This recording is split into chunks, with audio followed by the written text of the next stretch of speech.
What's going on, guys? This is Lady Luck here. Okay, so I have been gathering some information to be able to do this video, and I'm just going to kind of try to talk through, what's going on with this scam with NovaTech, and show you guys the cease and desist orders. Try to break down some misconceptions and some just flat out false information that's being spread amongst this weird nonsense of a scam it is. So first things first, I'm gonna, in any time you guys want to take the time to read, you can either pause the video and read the information, and you can also, just research online, and everything that I have gathered for this video, I was able to find online with simple Google searches. So, there's, I think, one spreadsheet that I got from a fellow YouTuber, Paul Hardingham. So, thanks, Paul, for the letting me, be able to record the spreadsheet that he was able to retrieve. So we're gonna kick this off with the NovaTech, this compensation plan that they put together. Just to give you a little backdrop, last update down to this was 2020. It's the welcome letter. It's established in 2019. Keep in mind that it was established after the AWS mining Ponzi scam fell apart. So, of course, these owners, who were very annoying in many, many ways, it went from one scam to another scam, basically. So, they started out with AWS mining, and now they merged it over to NovaTech, and I really hope to God that they get charged and thrown in prison for all of the laws they're violating, federal laws they're violating with this scam here. So, just kind of giving you, a welcome letter, background information. These are some standards or whatnot. And keep in mind, this information could literally be typed on a document and saved as a PDF. I mean, clearly, they have some grammatical errors and stuff like that. I mean, like here, there's big space between client business relationship. Like, that this could have been done with anyone that's able to type and then look pretty and saved as a PDF. So, all of these, the information in this document, like I said, you guys can pause and read it, or you can look this up. I just did a search online, so I'm not going to really try to read all of this, but the whole purpose of this scam, really, it's designed to just suit the owners and the people at the top of this pyramid. So they try to give disclaimers and warnings and all this other nonsense, but here's the thing here. If you look at the first disclaimer, by using this website, platform, products, and services, you fully understand and agree to legally comply with this risk disclosure and disclaimer. Legally comply how? Who's going to be enforcing any legal compliance of any sort? I highly doubt they even have a compliance officer. So that's that. I just want you guys to, just kind of do a quick glance right quick for the video. And all trading strategies are used at your own risk. I really encourage you all to also look up a policy for a legitimate investment company and just compare the two, because this is ridiculous. It's just ridiculous. So, yeah, boy. You can bring people in at your own risk. You have these pairs and, plans, I guess. They offer these weird packages. It's just a whole bunch of just gobbledygook.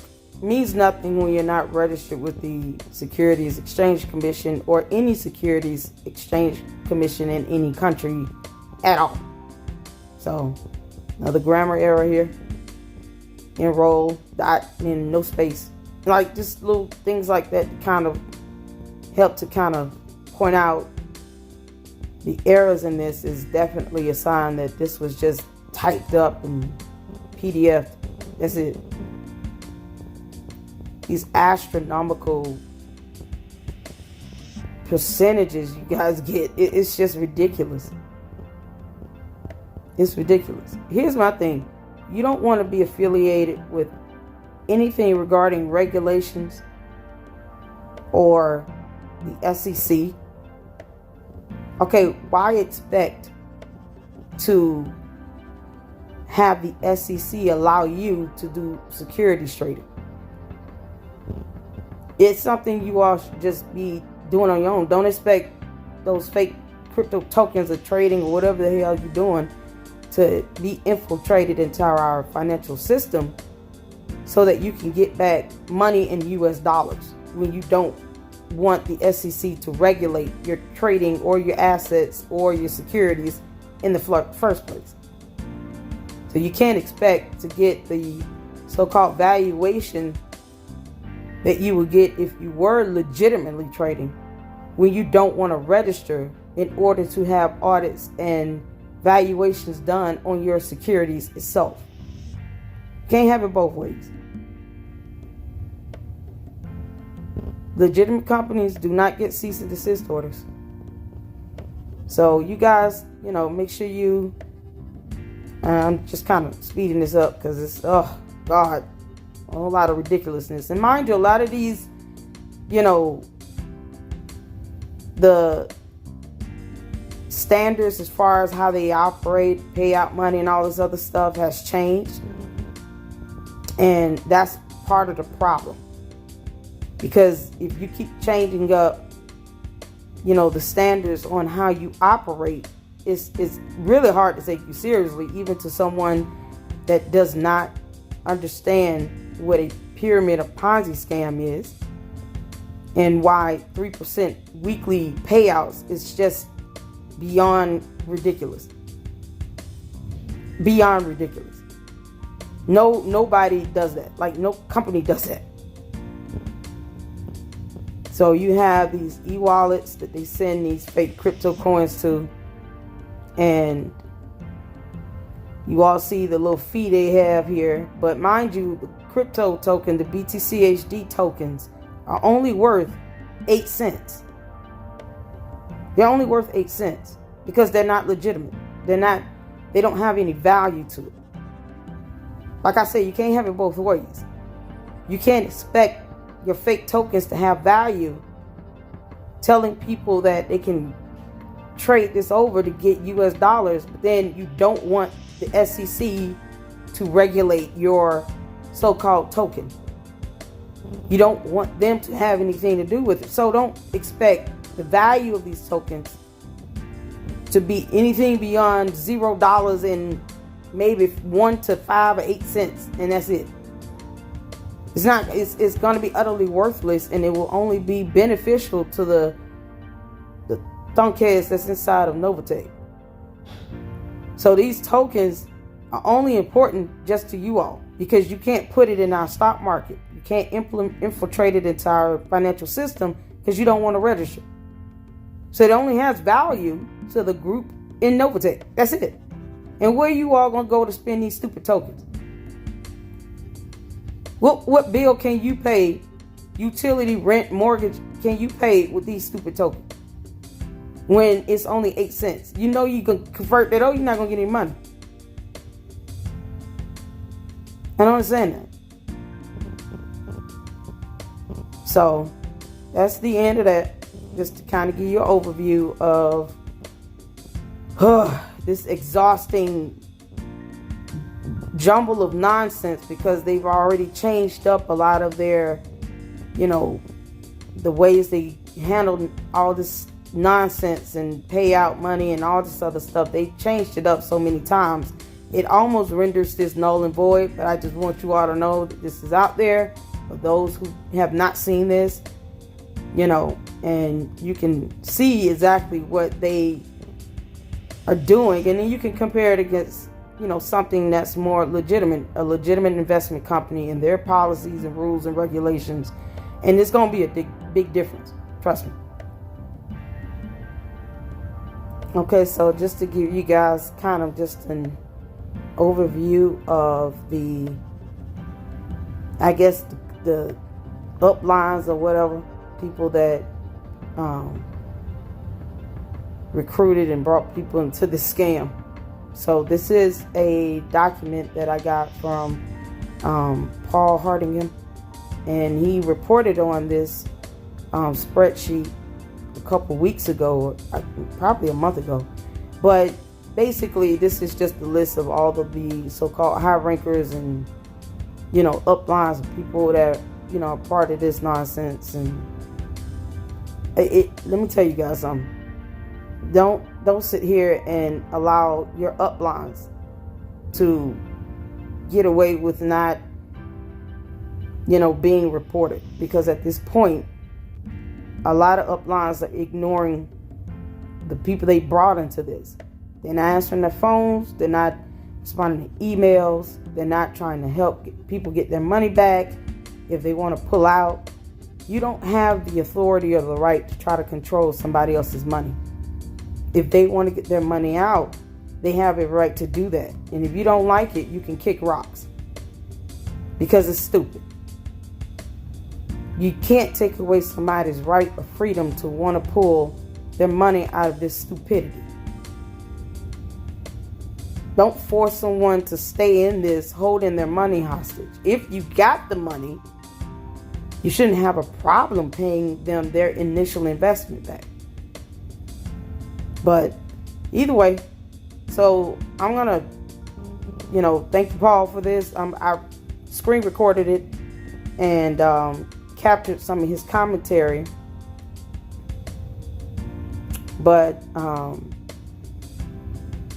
you guys can also check out his channel, check out his video that he did on this, and, get his commentary as well. But I'm just going to play this little video so that you guys can see the list of names.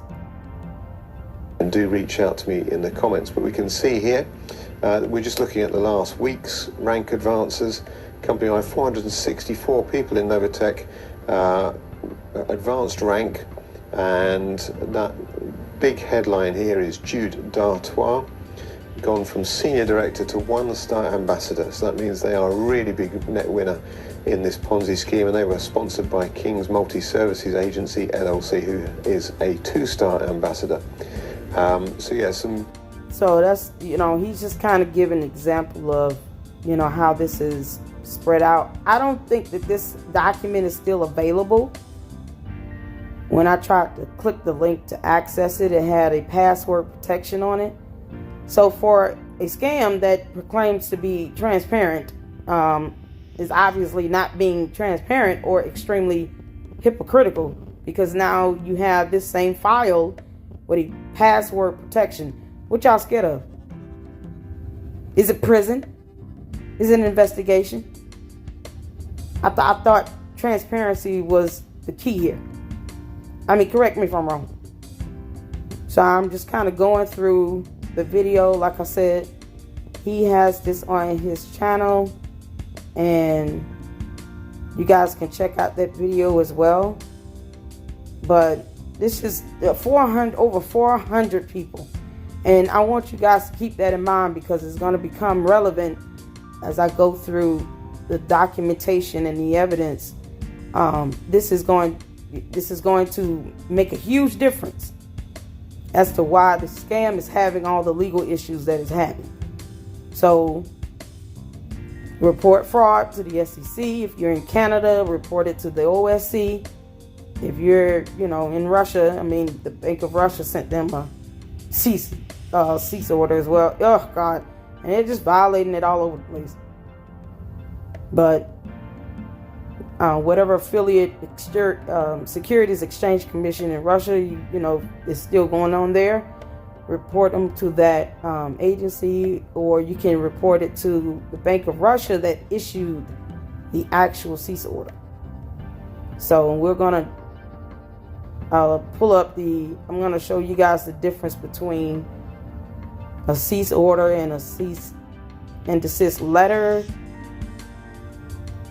and the stipulations and requirements in the video. So this is just kind of to help you guys see who's all caught up in this nonsense and recruiting people. But like he said, this is 460 some people, and this is between February 25th and March the 3rd. So 464 people, and it probably grew. It may have reduced down. You may have had some people pull out or whatever, but this is like the last, you know, date that he was able to access this file before they put a password on it. So I feel like if you're not doing anything wrong and you're trying to be transparent, you should not have a problem with this list being available to the public. But you know, scammers got to scam.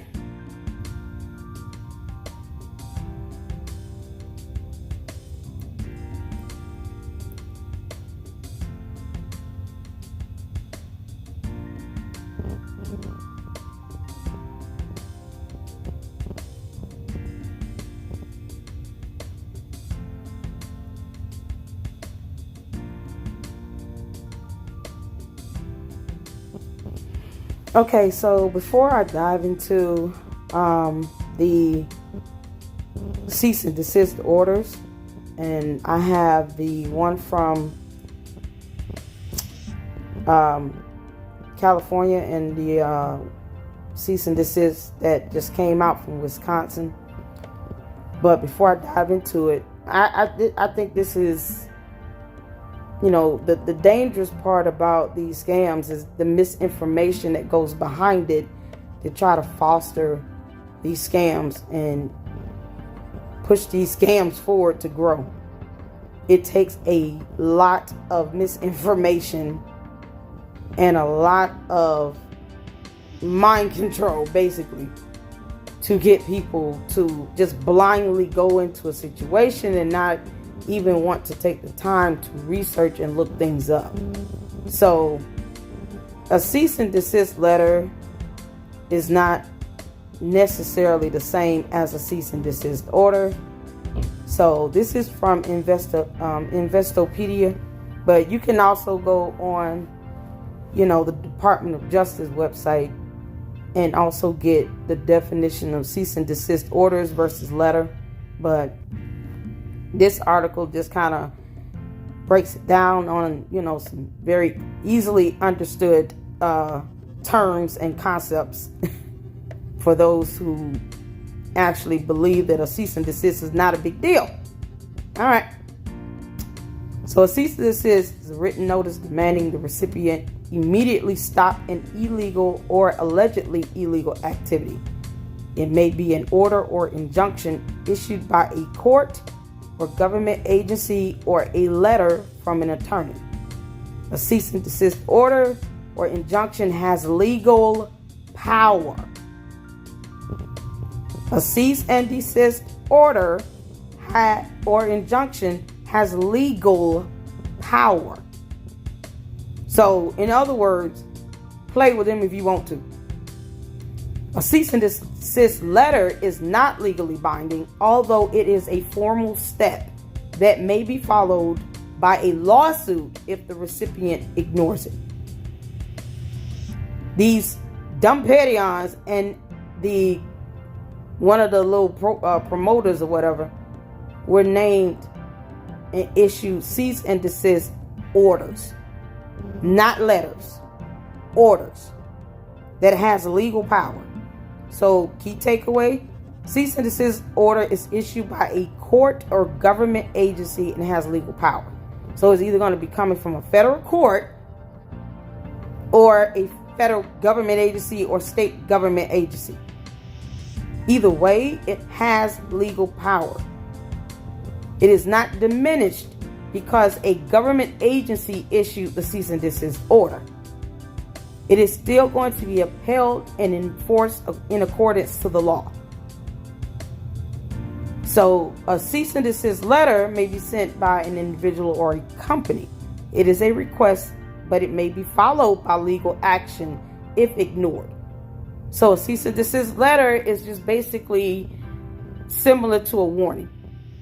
But an order is issued by a court or government agency with legal power. You do not have a choice but to abide by it. In either case, a cease and desist notifies the recipient of an alleged violation of the rights of the sender and demands that that violation stops. So, like I said, play with them if you want to. Allegations commonly addressed by cease and desist letters or orders include copyright violations, harassment, defamation, and contract violations. A cease and desist letter can be an inexpensive and efficient alternative to costly litigation. So since it can be issued by an individual or company, you can actually issue a cease and desist to NovaTech as an individual, but it has to be a letter. Either way, it's not going to, prove for them in their favor when they get charged after this SEC investigation. No. It's just going to be just more and more evidence to prove that this is some stupid scam nonsense here. Oh, God. A cease and desist order and a cease and desist letter require different responses from the recipient. Neither can be ignored.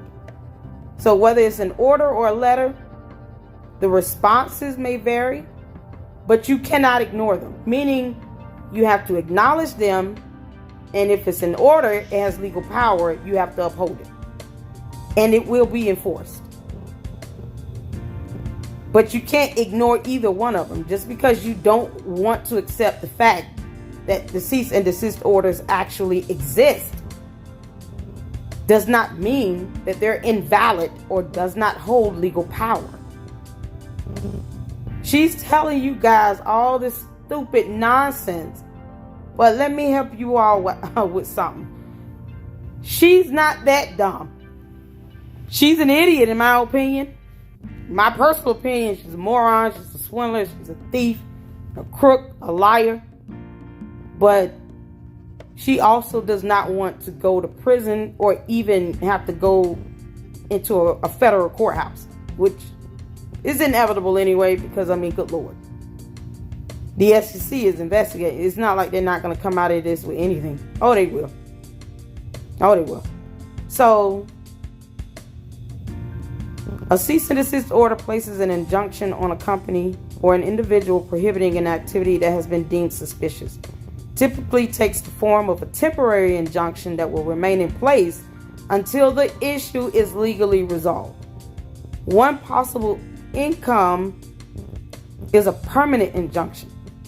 I want to say that might be out. They might have meant to say outcome, but either way, like I said, you can go to the Department of Justice website and get the same information.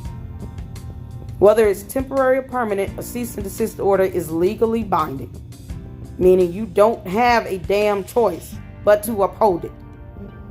Such an order is issued by the government, agency, or court when it has been convinced that there is reason to believe the illegal or harmful activity is taking place. So you see the little table here with the differences between the two. An order is issued by a government agency or court, requires the offender to stop an activity, requires. It is not an option. Requires the offender to stop an activity, requires the offender to respond to an agency or court, meaning the peons cannot ignore it. They have to respond. They have to acknowledge that they have received the order and respond. They have yet to cease and desist on illegal securities trading. They have yet to cease on that. Oh, Lord. All right. And prohibits the offender from continuing the activity. A letter can be written by anyone, typically an attorney, but anyone. So for all that's, you're a true victim to this, you can issue a cease and desist letter. And that's just, going to be added on with the SEC investigation. It can ask the offender to stop an activity, request a response from the offender, does not prohibit the activity, but may subject the recipient to legal action. So that's something that all of you all can do if you want to do a cease and desist letter. That you can do as an individual. And if they don't abide by it, then you can take the next step with legal action. So this could be a good starting point for many of you that are, asking and inquiring, what can we do? I would actually take the opportunity to start with the cease and desist letter. That way you can build documentation. This is not a threat of any sort. This is what you have the right to do because you owe them nothing. You don't owe a scam anything. Nothing. My God.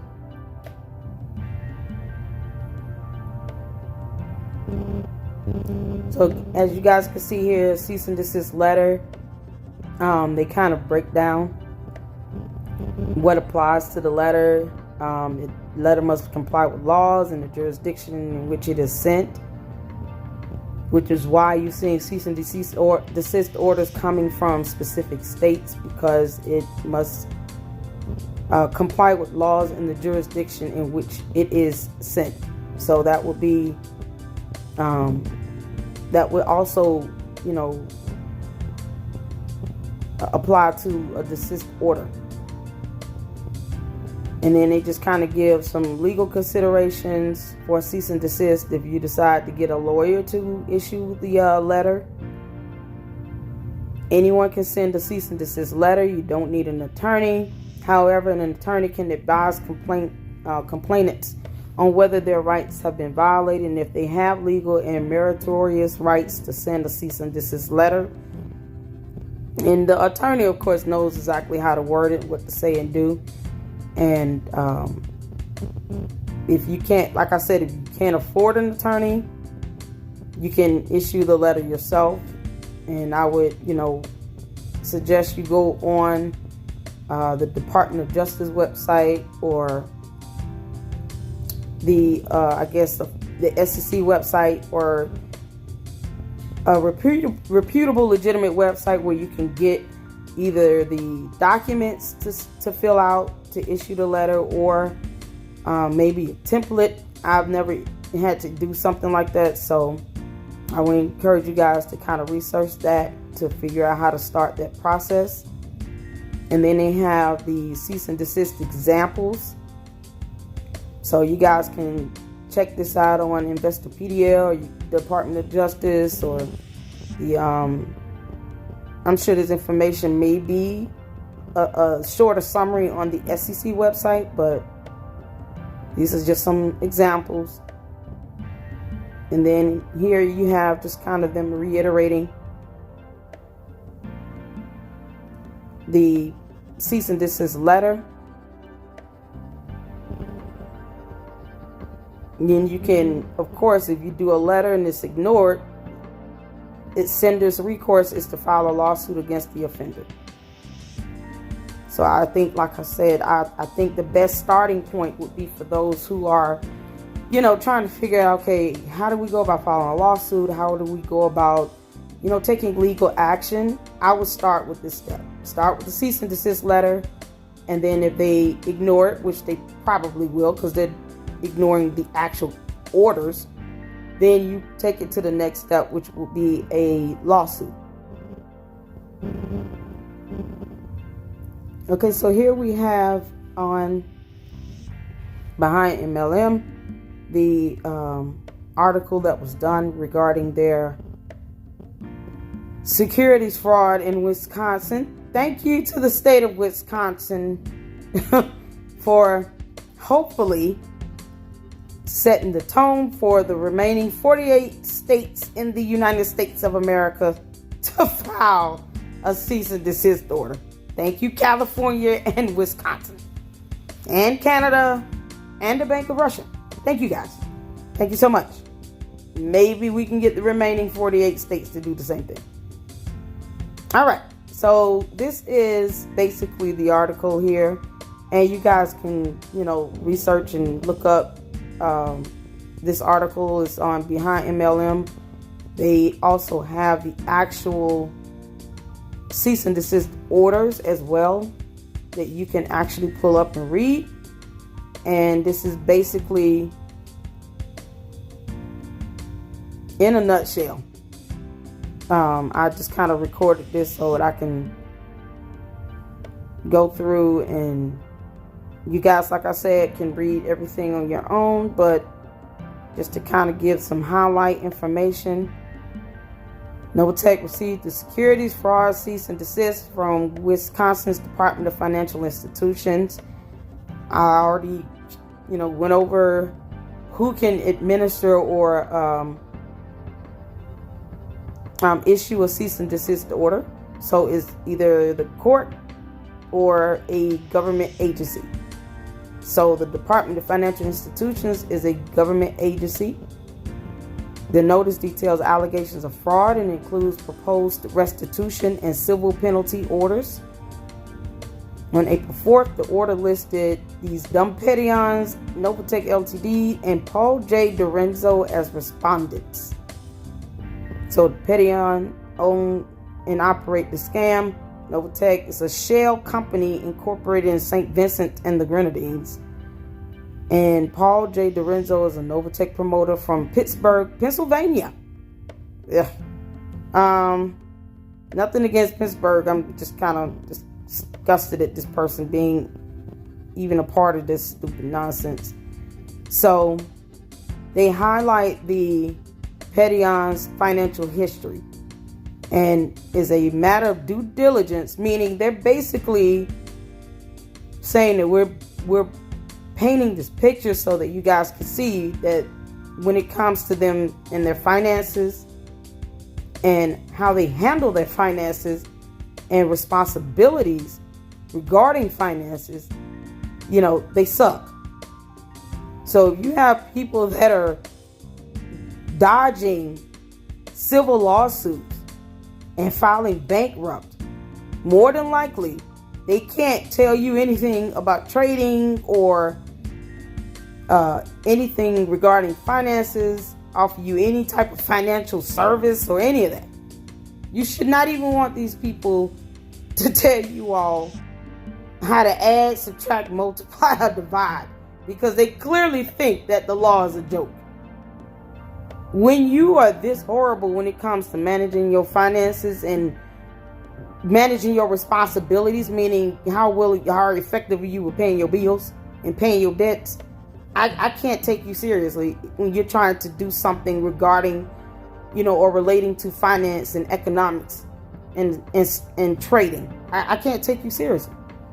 And that's the same concept the courts are going to do. They're going to build the case. They're going to say, hey, these people have dodged all kinds of civil lawsuits regarding debt, filed bankruptcy twice, and they've just completely failed to be financially and fiscally responsible.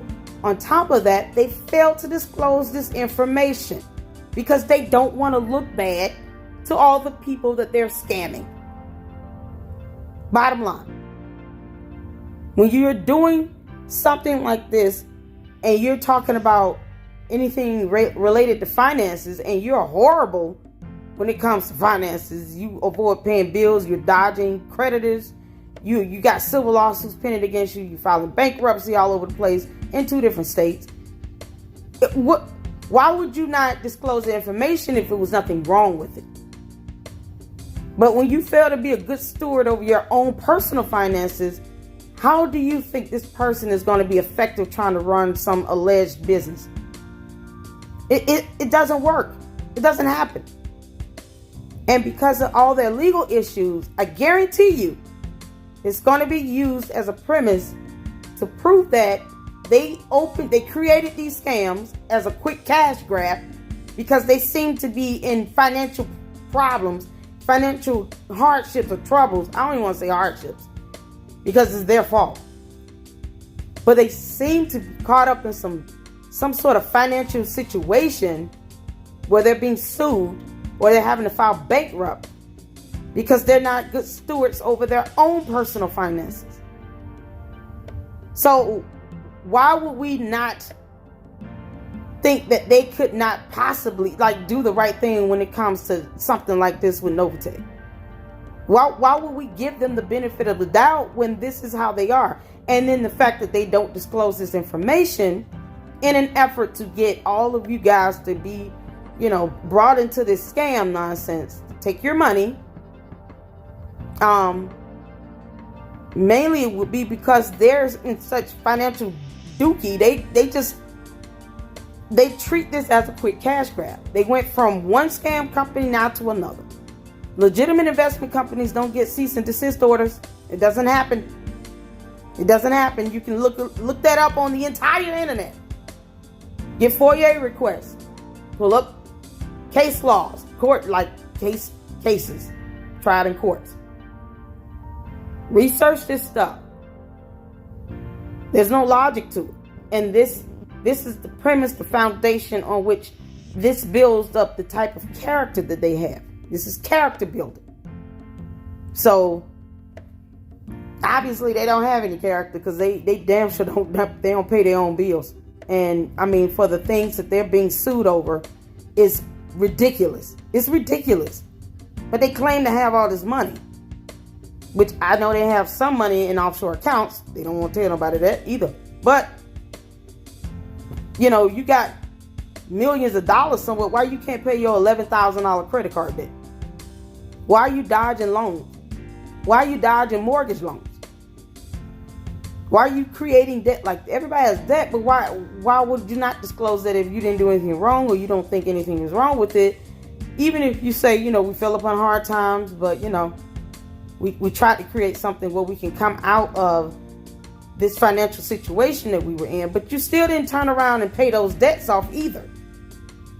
So it doesn't matter. You can say all that you want to try to generate sympathy, but you still failed to pay back your debts, to pay these people that sued you and won these cases. Well, the case was ruled against you, meaning you lost, they won. You don't try to even reach back to them and pay them the money that you owe them. When you do have money, when you do have access to money, where you could pay on your debts, you still fail to do that. So no one can take you seriously, you morons. Ugh.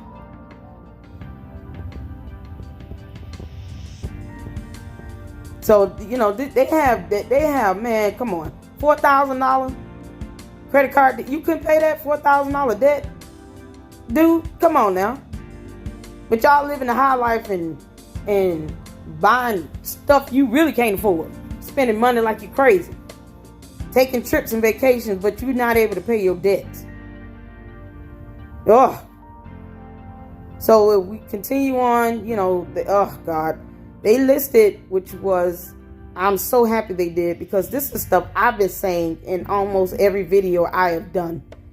All of the bankruptcies and the civil lawsuits, I have been saying this in every single video of mine. And now it's all come together in this cease and desist order, which is glorious. But it was also mentioned in the cease and desist from California. I mean, this is not hard to access. You can literally Google this stuff. To be woefully ignorant, though, knowing that the truth is out there and smacking you in the face, is harder to take you seriously when you try to decry, oh no, I was a victim as well. No, you weren't. You were a perpetrator. You were a perpetrator. It's ridiculous. You can read this information. There are people who truly thought that they would be able to, get some money back to help their families and to catch up on bills or to even get ahead a little bit. So they're not struggling living check to check. that actually thought that this was a good investment and were bamboozled and swindled. It doesn't make any sense. They don't have a soul or conscience. Ugh. So they included the regulatory warning from Russia, British Columbia, which is Canada, and California. And then, of course, there was some illegal conduct detailed in DFI's order. Begins with the promotion of NovaTech by this Paul Lorenzo. So this was a promoter. He got on Craigslist, and then he put up this nonsense that I guess he thought would not be used against him. So I'm gonna go into wire fraud in a minute, but I don't understand, why would you put something out there on a social media platform, which is a public platform for any and everybody to read, and not think that this would not come back to haunt you? Why would you think that?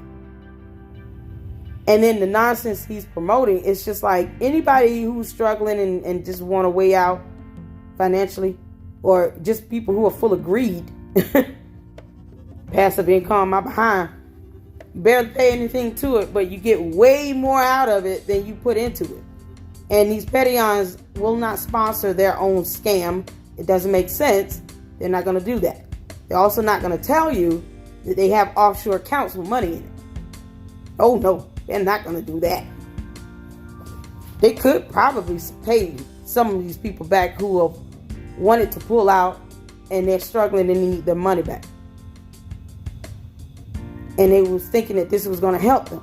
They could pay these people back, but they're not going to do that with their own personal money. Of course not. Oh, they're evil. All right. So you guys can read about this guy here. It's disgusting and appalling. There are just no words. So the Wisconsin resident, alias ME, in the order responded to Lorenzo's ad. Lorenzo contacted him by phone and then directed him to a Zoom presentation.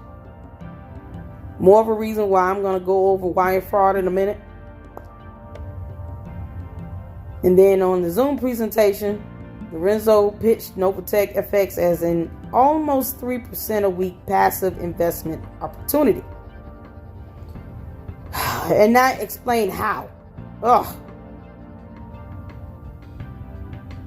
So NovaTech's average weekly return for investors was almost 3% a week, and a chart displaying no losses whatsoever because it's fake. A chart displaying no losses is programmed to show you no losses. That means in the programming codes, another thing I've been saying, because their website is fake, the platform is fake, the accounts y'all think y'all seeing are fake, they're demo accounts, and the information you think you're looking at is a closed loop, meaning the way it's programmed, it just recycles the same information over and over again in a closed loop. It's written that way because if the website and the server and the platform is fake, it's not connected to any real database providing real data related to trading. It's fake. And any ITIS specialist could probably look in the programming codes and confirm that. I know I have. That's how I know it's a closed loop. It was written that way. So when those codes that you program is basically you typing in a function that you want executed, when you're looking at a website, especially with some animated motion going with it, it has to be written in programming codes for you to see what you're seeing. So it's programmed to operate in a closed loop where it just literally recycles the same information over and over and over again. I told you all that in my last video. If you slow down these stupid charts and graphs on a dumb website that's fake, you will see the information starting to repeat itself. The actual website literally says that, you can open a demo account. These accounts aren't real. The numbers you think you're seeing that you think is growing It is programmed to do what is a auto calculate, something you can do in an Excel spreadsheet. You can create a formula where you have a command basically where it auto calculates the numbers in those cells in that spreadsheet. It's the same concept with the programming codes. It is programmed in a way to where you put numbers in some part of that system and it auto calculates whether it's a debit or credit. So it's either going to add or subtract or multiply or divide, but it's written that way. So what you think you're seeing is, oh, look at me, I've earned all this money. But in actuality, it doesn't exist. There's no real account. There's no money in that account you're seeing. It is programmed to just auto-calculate numbers. It is programmed with that compound calculator in the codes, so that when you input numbers, it auto-calculates using that compound calculator to show you what you're seeing when you go on the website. That's in the programming codes. And that's how those codes are executed. There's no money in it. It's not a real account. It's a demo account. The server is fake. The website is fake. It's not connected to a damn thing. It's just simply programmed to execute certain functions so that you see what you're seeing on the user end. It is so ridiculous. So, Lord. And of course, you know, to touch on this with the actual the reason why the cease and desist came from the state of Wisconsin or California is because, as you can see here, the person that filed the petitioner, that filed the claim, that filed the petition, is a resident of the state of Wisconsin. That's why it came from Wisconsin. So don't think that because Wisconsin sent the cease and desist order, that it does not apply to the entire United States of America. That is not how federal laws work. That's not how the SEC works. That is not how that works. The SEC is a federal government agency upholding federal government laws pertaining to that subject matter, meaning pertaining to anything that will fall under the purview of the Securities Exchange Commission. That's dealing with the stock market and trading and securities. Any of that that's dealing with what falls under the purview of the SEC has federal laws that they are mandated to uphold and enforce. So when the SEC says you must be registered in order to do any securities trading in the U.S., that is a federal law. That doesn't mean because a cease order came from a state that you disregard the federal law that is being upheld by a federal government agency, that being the SEC. Those laws are national. If you don't understand the difference between federal laws, state laws, local laws, then you need to Google those terms, because anything federal is on a national level. So those laws should be enforced across the nation, no matter what state you're in. But when a cease order comes from a specific state, as I've said in my previous videos, it's because the crime was committed in that state and or the petitioner resides in that state. So there was a petitioner that resided in California, and the state of California had to issue that cease and desist order. It came from a court. And then there was a petitioner that filed in Wisconsin, so you got to cease and desist from the state of Wisconsin. But the laws that's being violated that warrants the cease and desist order in the first place are federal laws.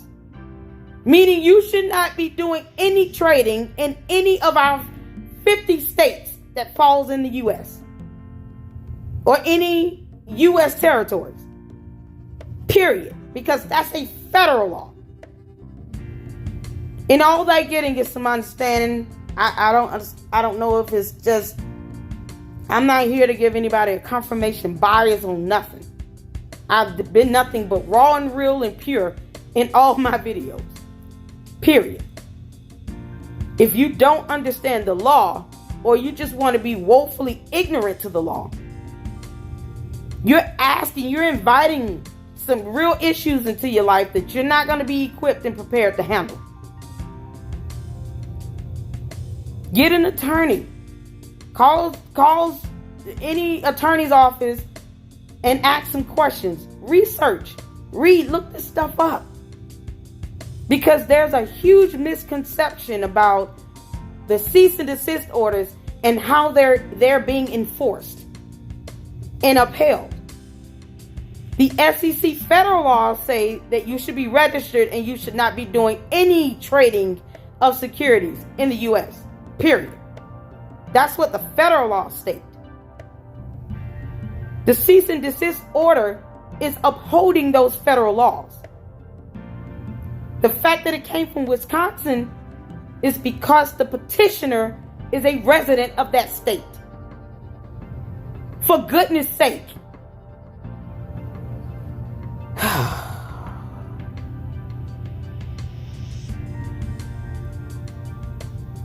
So it states here that basically I've gone over a cease and desist order. You cannot ignore it. It is not an option. It is a legal mandate, and you violate that if you want to. You're either going to get charged more fines and or prison time. Good luck to that. And if you violate the cease order, that's contempt of the order.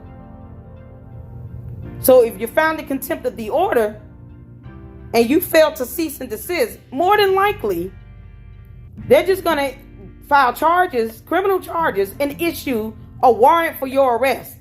Plus subpoenas and everything else, confiscate all your computers and your laptops and all this other stuff.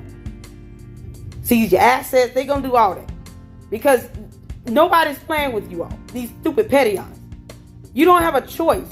And I honestly think that she knows that, but she's just not telling you all that she's actually more afraid than she comes off. Because she knows that this is not, ain't nothing cute about this. This is not, an investigation is not a threat, little girl. Cynthia Pettion, I know you watch my videos, Heifer. An investigation by a federal government agency or a cease and desist order that is being upheld and enforced coming from a federal court or a government agency is not an option. And you know that. You don't have a choice. To say that it only applies to the state of Wisconsin is dumb when we have federal laws that cover the entire country that says we don't want your dumb scam in our financial system or in our stock market. You are not registered with the SEC. Get the hell on somewhere and go sit down. Get a real job and be done with it. Cease and desist with this illegal activity. They're not playing with you. Or none of y'all promoters. Because as you can see, it's not hard to be listed in a cease and desist order. What the hell y'all promoters gonna do when you start getting named in the charges that's gonna be filed by the SEC? I'm curious. What are you all planning on doing when you start seeing your name listed in those charges? Because these promoters are gonna catch it. And like I said, we're gonna go over wire fraud in a minute.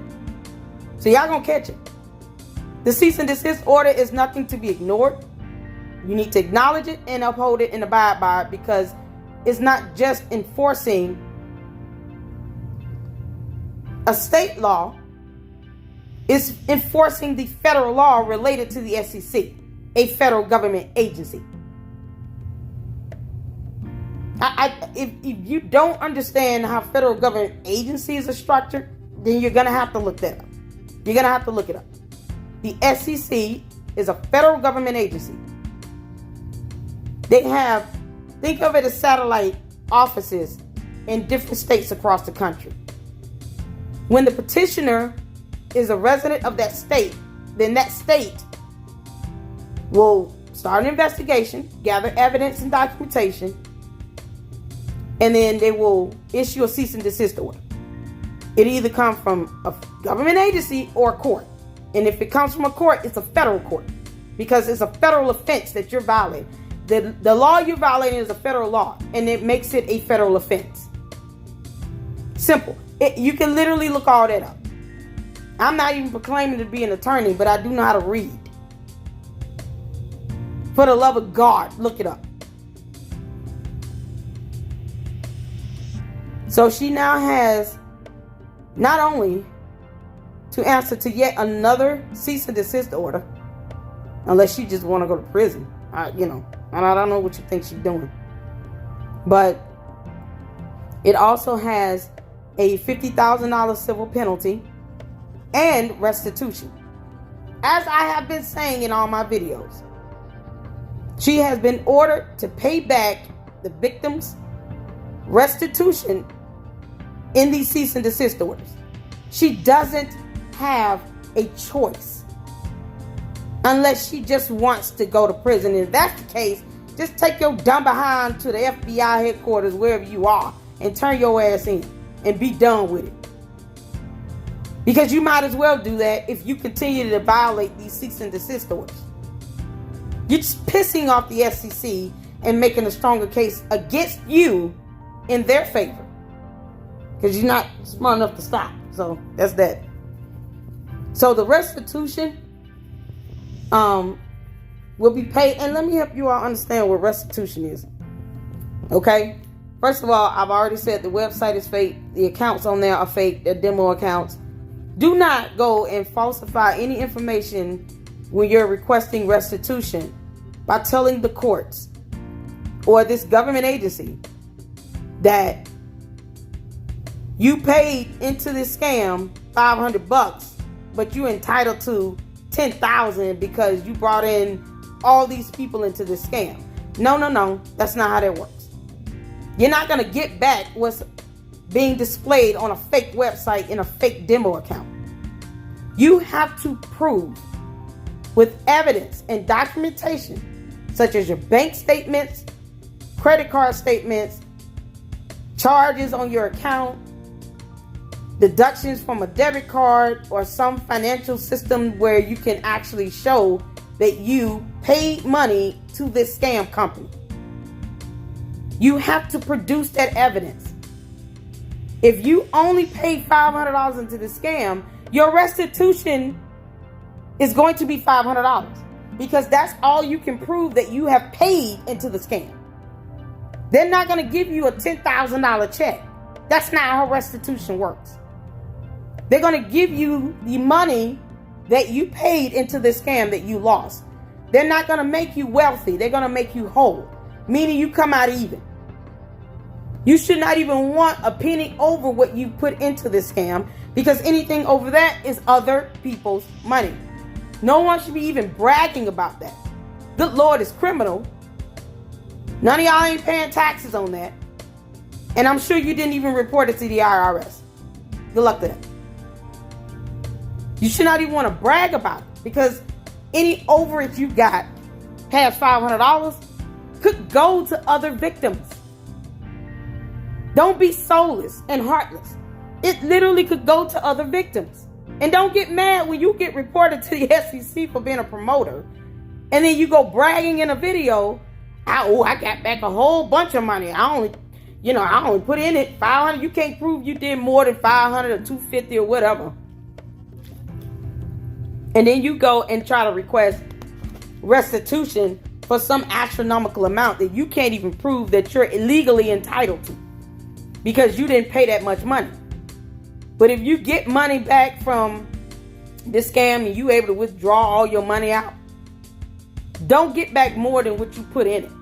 Anything beyond that is just theft, and that's it. I don't think most of you will be able to even fight that if you wanted to, because you're bragging about it in your videos. It wouldn't be hard to prove. Plus, it's humane. It's the right thing to do, morally speaking. Legally speaking, it wasn't your money to begin with. You're only getting a percentage of other people's money in this dumb scam. There's no earnings. There's no money being, or revenue being generated with this, because there's no trading. This Ponzi scam only works when poor victims come into it with fresh money. And people get a percentage of other people's money. That's it. That's how this works. Because if everybody stop putting money in it, guess what's going to happen? It's going to fall the hell apart so fast, it's not even going to be funny. So the only way this scam thrives is if you're bringing money into it. That is the epitome of a Ponzi scam. That's it. It only functions when people come in it with fresh money. There's no trading. The website is fake. That platform is fake.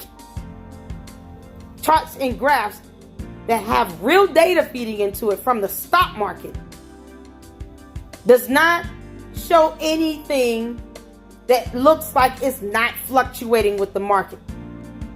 It's not going to just show you increases or a steady, stable line on that graph.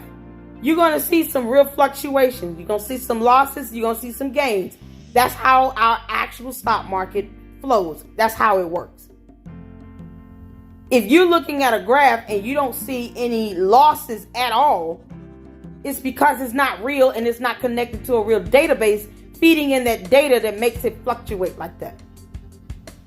It's programmed to show you that. Come on now. So that $50,000 they got to pay is not an option. The restitution is not an option. And it says here that these peons shall pay restitution within 30 calendar days of the issuance of this order and provide the division with proof of the restitution to the Wisconsin investors by no later than 30 days after restitution has been paid. So you have 30 calendar days from the date that this court order was issued. And then you must provide proof that you paid the money 30 days after restitution has been paid. So if this order went out on April 4th, they got until May 4th to pay restitution to the people of Wisconsin. And y'all better hammer their behinds in. File your claims, get your money. Do whatever you need to do if you live in Wisconsin. Don't play around with that. Get your money out while they're having to adhere to this court order. Because like I've said in so many of my videos, they don't have a choice. They're ordered to do it. That $50,000 fine is a hefty fine.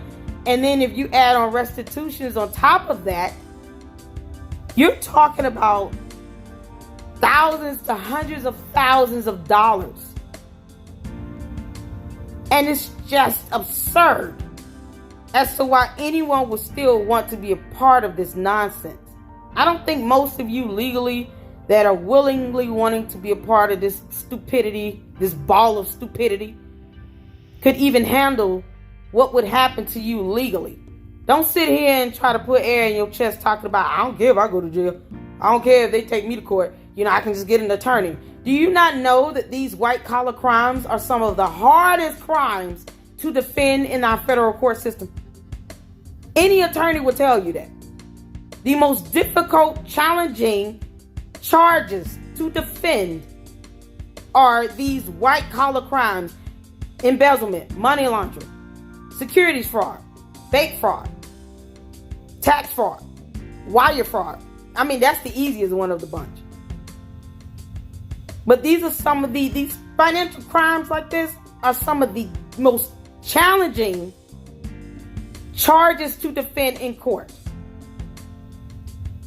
It's very difficult. If you have not seen any documentary about any other Ponzi scheme, please, I encourage you to Google, watch a couple documentaries, watch a couple court hearings, read a couple case laws, so that you can understand how challenging it can be.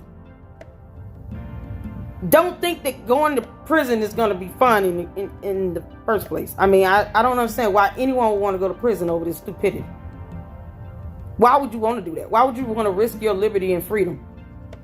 If you got a family, that's mighty selfish of you to think, I would rather go to prison over some scam where the first thing that dumb heifer gonna do is throw all y'all under the bus if it means her avoiding going to prison. Good luck to that. Everything's gonna be y'all fault. And it's not like she's never accused all of you all of putting her scam at risk because you wanted your money back. I mean, my God. No accountability. She doesn't claim any responsibility. And she's gonna be forced to do it when those charges hit her and land in her lap. And then she gotta stand before a federal judge. Most of you be crying your ass off like a baby, talking about, I just got a family, and I didn't know.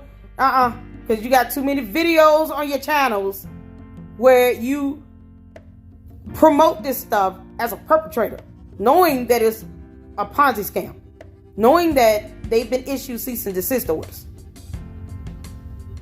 Come on now. Don't play with the courts. They are not for play. So, you guys make sure you read this article. I'm going to get into the actual definitions of wire fraud and stuff like that. I've already given you guys the definition of the cease and desist order. I don't even want to entertain this promoter here, but I have said to many of you, if you're promoting it, they're going to start cracking down on it. And as we go further along in this video, I'm going to show you all what I mean. Because the SEC doesn't have a problem doing investigations and issuing a fine or filing charges when you're promoting a scam. They don't have a problem doing that. They don't really care. If you promoting the scam, you promoting the scam. It is what it is. Don't think that you're just untouchable because you were a promoter. You're not the dumb owners. No. You're just as culpable. Come on now. So, needless to say, they're ridiculous. And this is the securities fraud warning from Russia. They received the securities fraud warning from the Central Bank of Russia. As per the CBR's August 9th warning, NovaTech FX exhibits signs of an illegal professional participant in the securities market. First of all, the stock market is a global market. Countries around the world actively participate in the stock market. So, any country has the right to defend its citizens, its investors, and its economy from a scam if you're messing around with the stock market. Because infiltrating our stock markets with your dumb fake tokens puts businesses, countries, economies at risk. I've said several times, I encourage you all to look at any documentary regarding the economic collapse of Albania in the late 80s, in the 1980s. Because they had one scam and it caused their entire country's economy to collapse. You should not want that as a United States citizen. First of all, I don't even care about, anybody don't want regulations. That's irrelevant. We need regulations because of this dumb mess right here. And because of people who are greedy. This is why we need regulations. Because y'all don't know how to act. So we need regulations. Because we don't have time for you to be infiltrating our financial system, our stock markets, and into our economy with your scams. We ain't got time for that. Take that mess on to St. Vincent or whatever, and all y'all go live out there with Cynthia Petty on somewhere. Get on somewhere. Get the hell out of our country if you're going to sit here and do all that. We don't need all that. Ain't nobody trying to put the whole economy in a vicarious situation for what? Your dumb scam. And other countries aren't going to risk that when you're playing around with the stock market or you're sitting here doing securities trading with other countries. They ain't playing with y'all. Come on now. And once y'all end up, let me tell you something about Russia. This, when you land on Russia's radar, and this if you just don't understand how Russia operates, the KGB, the banks, the oligarchs, the president. If you don't understand anything what's going on in Russia, I would advise you not to piss them off. Because that's the last thing you should want to do. That's not a threat. Not at all. They issued you a securities warning. When you land on their radar, you stay on their radar. They're not playing with y'all. Because I'm going to tell you something right now. They've done worse for less. And that's all I'm going to say about that. They've done worse for less crimes. Seriously. So, and this is the one from Canada. Because they just don't know how to quit. It's piling on. I don't understand. First of all, nobody should want to piss off the U.S. No one should want to piss off Russia or any courts or government systems when you're not bold and tough enough to face a trial and possible imprisonment. So if you, let's say you violate that, if Russia would issue you a cease order, I'm going to help you out. If they would issue a cease order and you violate it and you're proved to be in contempt of that order, they could actually file charges and get a warrant for your arrest and have you extradited to their country to answer to those charges. Canada can do the same thing. That's why it will behoove you to not ignore anything. Because trust me, you'll want the U.S. to go get you before Russia do. So this is just another... This securities fraud, this securities order just came out not too long ago from Canada. God, it just never ends.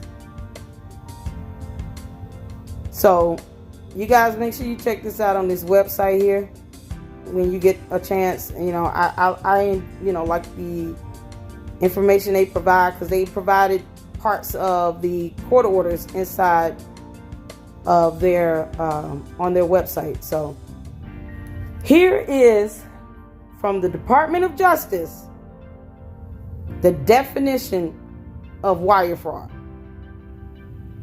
Since no one wants to Google nothing and read, let me help you out. The elements of wire fraud under section 1343 directly parallel those of the mail fraud statute, but require the use of an interstate telephone call or electronic communication made in furtherance of the scheme. Okay? So what you see here with United States v. Briscoe, those are case laws. There's precedents through case laws that help you to understand, for these same charges of wire fraud, how the law was applied and enforced in these previous cases. So case law literally is what it's termed and called to be. It is a previous case that was adjudicated in a court and that was given a judgment or a ruling, and it helps you to understand, interpret, and enforce the laws pertaining to that charge. So you can see how they use the law to help, adjudicate that case, go through a trial, and how the punishment has to fit the crime. Okay, so with the last cease and desist order, the civil penalty of $50,000 is based on a number of factors. But you can't have the punishment be so absurd outside of what would be appropriate based on the charge itself.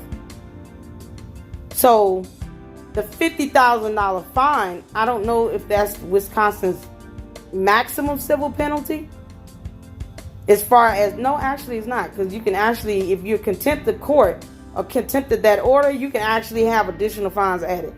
So based on what they discovered in the evidence and documentation, and by the way, cease and desist orders are issued on, it's not issued on an allegation, it's issued on the fact that they have evidence and documentation and proof that you have been committing the offense or the charge offense that's cited in that cease and desist order. They would not issue that if they did not have enough evidence to prove beyond a reasonable doubt that you indeed committed this offense. So the fact that it's a legal document, a enforceable document by the courts, I would not even, you should not even want to violate that. So these case laws help you to understand the charge and then the laws that were used in these previous cases. And they have about 4 or 5 listed here. And so the 4 essential elements of the crime of wire fraud are: 1, that the defendant voluntarily and intentionally devised or participated in a scheme to defraud another out of money. So you voluntarily and intentionally devised or participated. For you promoters, devised or participated in a scheme to defraud another out of money. That's all this scam did, was take people's money. It's not like you had to give up like assets or, intellectual property, anything like that. Assets dealing with like a house or car. No, it was money. It was money. 2, that the defendant did so with the intent to defraud. What did I tell y'all in my last video? Once you prove intent to defraud, you have your case. Because it's easy to prove that you actually committed the wire fraud. The challenging part of that is proving that there was an intent to defraud. And I don't think that would be hard in many years cases with these promoters, because you guys put out videos promoting it on a public platform, post on social media, public platforms. And don't think for one second that the courts or these government agencies cannot get a hold of all that information and use that as evidence against you in the court of law, or as evidence to substantiate and uphold and issue a cease and desist order. Don't think they can't access that. Come on now. 3, that it was reasonably foreseeable that interstate wire communications would be used. So basically, it was almost inevitable that you were going to use some form of wire communications to actually participate or devise in a scheme to defraud another out of money. And 4, the interstate wire communications were in fact used. So it was foreseeable that you were going to use interstate wire communications, and that in fact was actually used. The intent to defraud and intentionally devise or participate in a scheme to defraud another out of money. Voluntarily meaning you willfully did it on your own accord. Nobody had to hold a gun to your head. So when you promoters are sitting here making videos talking about this nonsense, don't think for one second that simply because you said, I am not a licensed financial advisor and I am not giving you financial advice, that absolves you of potential wire fraud charges. That's like going into a bank with a weapon, with a ski mask on, See where I'm going? And then go in there and say, I am not a licensed financial advisor and I'm not giving you all financial advice. And then you go rob the bank. That doesn't absolve you of being charged with armed robbery and theft. That actually means nothing when it comes to a wire fraud charge. Absolutely nothing. Who told you people that if you say that dumb crap, that dumb disclaimer at the beginning of your videos, that would absolve you of wire fraud or potential wire fraud charges or even conspiracy to commit wire fraud? I mean, it's not even a conspiracy once you have some form of electronic communication. That does not absolve you. It is not a protection measure when it comes to evaluating whether or not you are indeed guilty of wire fraud. The courts don't care if you go into your video, this is not I'm not a financial advisor. I'm not giving you all financial advice. What the hell they got to do with wire fraud? What does that have to do with wire fraud? Please do not tell this to a judge. You're going to get laughed at and he's going to tell you to shut the hell up. He or she going to tell you to shut the hell up and don't speak. Because you're not very bright at all. Who told you all that would be some form of protection? My God, you literally could have researched wire fraud. Most of you would not have put out the videos, the posts, text messages, emails, the calls, them stupid Zoom calls, Zoom presentations. You would not have done any of that or used any of that if you knew that saying that stupid disclaimer would not exempt you from facing potential wire fraud charges. Stop promoting the scam. Good Lord. So I had to give you all that because I've literally gone on some of you all's videos and like, stop promoting this dumb scam. Because you don't understand what wire fraud charges are. Some of you are just the lost cause because it's almost coming off like real coachish, like your mind is completely brainwashed, and it is what it is with that. But I wanted to show you guys here a breakdown of, wire fraud. That was the definition I read with the 4 elements was from the Department of Justice website with the penal code. And as I said in my last video, I gave the definition of the term scam and the definition of the term fraud. And scam basically is fraud. Those two terms can be used interchangeably. The only reason why you see the term fraud in legal court filings and legal court documents is because the term fraud in and of itself is a chargeable offense. So you can be charged with fraud, not with scam. You can't be charged with scam. A scam is fraud, but fraud is a chargeable offense. And when you're violating federal laws, you're committing a federal offense. So you will be charged with fraud, and then depending on what type of fraud it is, that's going to be listed with its appropriate penal code. Bank fraud, wire fraud, check fraud, tax fraud, securities fraud. There's so many various versions or various types of fraud out there, and they all have their own penal codes. And you can easily end up with multiple fraud charges. In scams like this, oftentimes there are multiple fraud charges. Y'all better stop playing with the courts. They are not for play. Wire fraud is a type of fraud that involves the use of some form of telecommunications or the internet.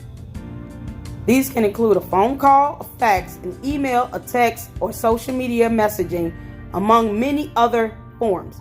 Wire fraud is punishable by prison and or fines. So y'all can see that. It can, and I've said this, wire fraud is punishable by up to 20 years in prison. It actually could be 20 to 30 depending upon the severity of the fraud itself, meaning how much money was stolen, how many people were affected, how much damages was done, the reach of this charge. Of course, the peons down behinds are not going to get a lengthy prison sentence like somebody like Sam Bankman-Fried, because he oh God, his fraud costs like $1.4 billion. But it doesn't mean that they cannot be charged and go to prison. No, it don't mean that at all. You can face prison and can result in a fine up to $250,000. So, to you promoters, I don't know if it's a matter of you just don't know how to read or what, but it's here. You're not above the law. No one's above the law. No one's above reproach of the law. You're not above the law. So, here's another example to help break things down a little bit better. And this came from, you can Google, research this, look it up. Wire fraud is a criminal act of fraud or an attempt to commit fraud with the aid of some form of electronic communication, such as a telephone or computer and or communication facility. It's basically electronic communications. And I'm showing you guys different examples for a reason, so you can understand fully what could be considered potential wire fraud. Your videos, your posts on any social media website. Please keep in mind that YouTube and Instagram and Twitter, Reddit, that website that stupid promoter used in the cease and desist order, those are public platforms. Okay, so there's a thing called a backup server. So if you think you're deleting something, you're not really deleting it, because it goes to a backup server. So that's how that works. So don't think that your posts, your videos, on top of emails and calls, all that stuff is like, oh, that's a violation of privacy to use that. No, it ain't. It was on a public platform. You made it accessible for the public to view. What makes you think the feds can't get a copy of it? Stop playing with the courts. They're not for play. It is the means of communication used in a fraud scheme that distinguishes wire fraud from mail fraud. Both crimes are covered in the U.S. under U.S. Code Title 18. So, just so y'all can see that. I'm just trying to, I know you guys can look this up and read over it more yourself, but both wire fraud and mail fraud are federal crimes. Both wire fraud and mail fraud are federal crimes, with the Department of Justice claiming jurisdiction either on the basis that the fraudulent activity effectively crossed state lines by using interstate wire communications, or on the basis that the services of the USPS for the mail fraud were used in the perpetration of the crime. So the investigation and prosecution of wire fraud crimes normally fall under the jurisdiction of the Department of Justice and the Federal Bureau of Investigations. How many times have I said SEC and FBI are investigating? How many times have I said that? See, when you know the law, you understand what's going on, and you understand what will happen in the near future. Because you're not above the law. You're not above reproach. Saying that I'm not a financial advisor and this is not a financial advice, I'm just sharing you. It is still not going to exempt you from wire fraud. Not once have you all seen that exception. Not once did it even mention, make sure you state that you're not a financial advisor or a licensed financial advisor and you're not giving financial advice. You didn't see that on the Department of Justice website at all. None of those case laws are even going to mention that, because that's not applicable. It is irrelevant. It does not absolve you of that potential charge.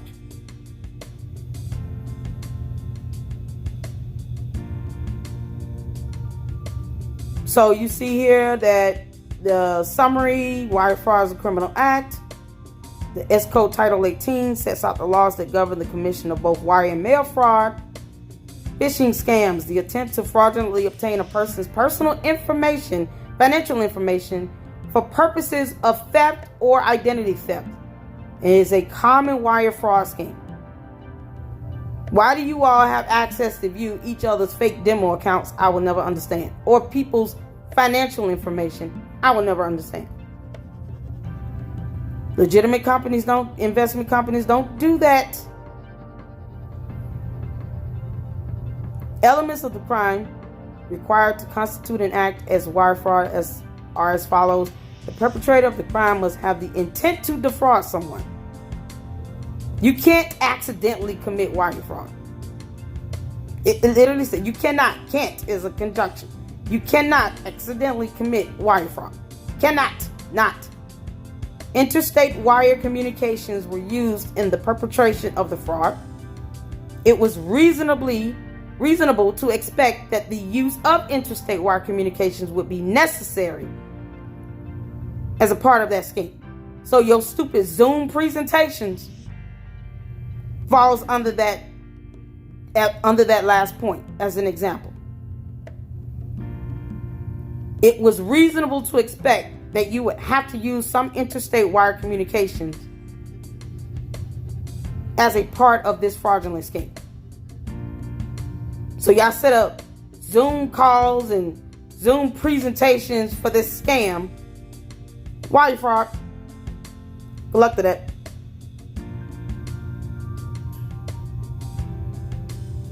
So they have other examples that, talk about phishing scams and all this other stuff here. You guys can read about the penalties for wire fraud. Now, mind you, I read on the Department of Justice, some Google searches online, and I had just previously mentioned that it actually could be 20 to 30 years. So here you see this. Penalties for wire fraud are up to 30 years in prison and up to $1 million in fines. The fraudster can be prosecuted and convicted regardless of whether the fraud scheme was successful or not. Please stop thinking because it hasn't rug pulled yet that is relevant. It's not. Oh my God, so many of you all are gonna be in for a rude awakening. It's gonna be funny. It's not gonna be funny, but it's still gonna be funny. You're gonna be in for a rude awakening. My good Lord, when the FBI issues that subpoena to confiscate your electronic devices, for that wire fraud charge that many of you are probably gonna be getting, please believe that simply because the scam rug pulled, that you could not be charged with wire fraud. The purposeful attempt to commit such fraud is sufficient for conviction. I hope y'all understand that. Read that. Read that over and over again. And if you're still confused, please consult an attorney and ask questions until their ears bleed. Ooh. So yeah. The purposeful, willful attempt to commit such fraud is sufficient for conviction. And there it is. Stop promoting them in your videos because they're going to be used to get you in the court of law because the FBI playing with y'all. The FBI not playing with y'all. Or the SEC. Ugh. I've been saying this in all my videos, so it's just kind of like, when you take the time to, in all thy getting, get understanding, since y'all like this fake reverend nonsense. In all thy getting, get understanding. In all thy getting, get understanding, and read. Learn how to read. Learn how to research in Google. Just because you all want to ignore the laws, ignore the cease orders, ignore the federal government agencies that help regulate and keep scams out of our economy, such as the SEC or FINRA, does not mean that the laws do not stand. Does not mean that the cease order does not exist. It's there. Your willful attempt to ignore it will also not be a defense. Choosing to be ignorant of the cease order, choosing to be ignorant of wire fraud, does not absolve you of being charged and found guilty, meaning you're convicted of it. You cannot go to court and say, I wasn't aware, I didn't know what that was. I never understood it. Then nobody ever told me that. I'm telling you that, and I've been saying it in so many of my videos. And I know them petty uns watching my videos. Many of you watch my videos. I also know a few of you actually forward them my videos. Please do. Please do. Because she think people playing.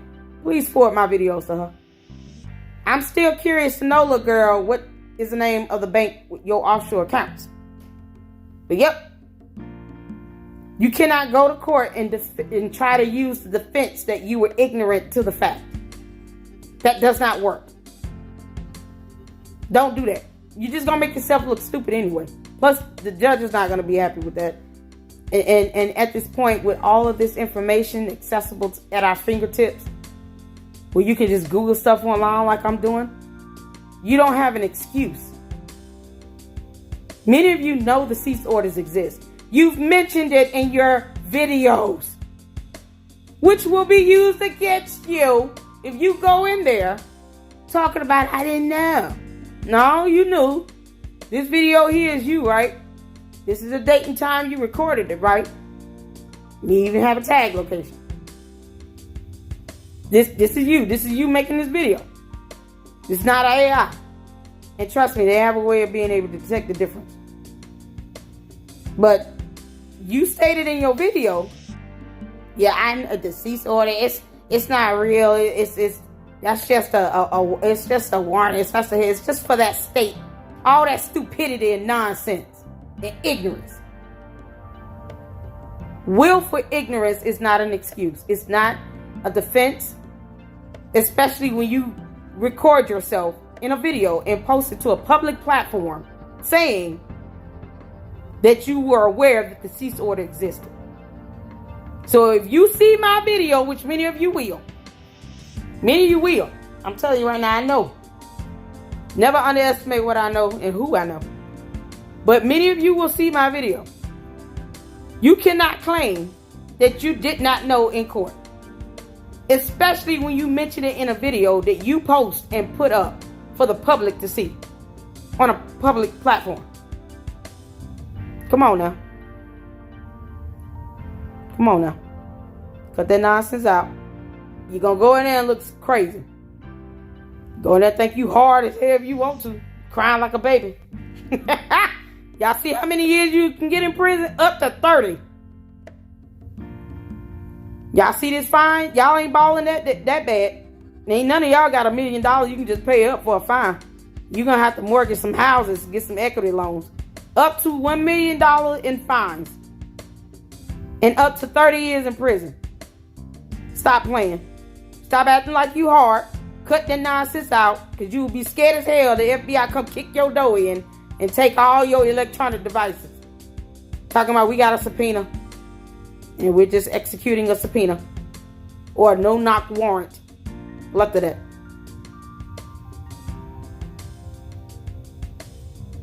I did not come to play. Court is not for play. So I want you guys to check out the Department of Justice. Here's another article I pulled up.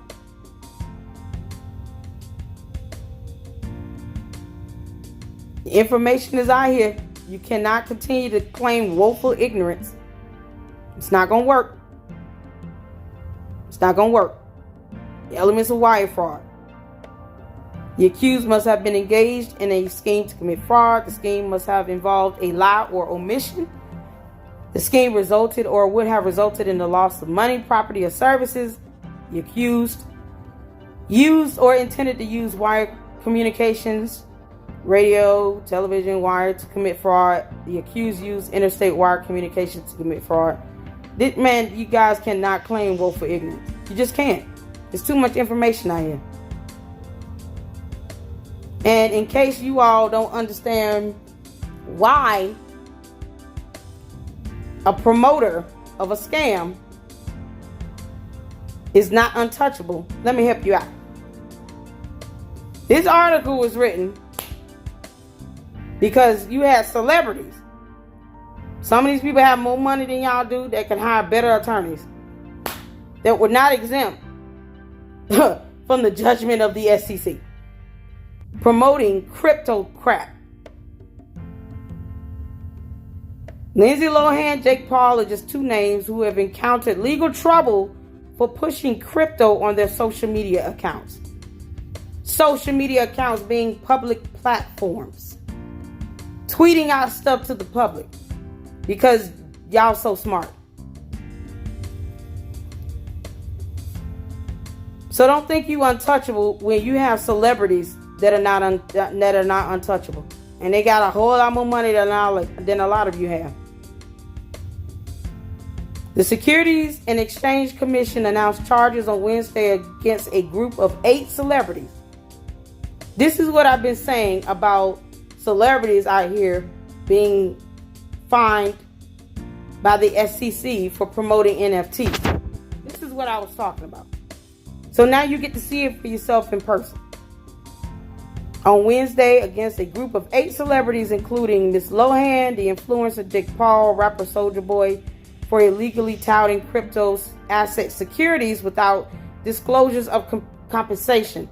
6 of the stars agreed to pay settlements adding up to $400,000. Celebrities with great taste will not necessarily give solid guidance on investments, especially if they're making an undisclosed endorsement.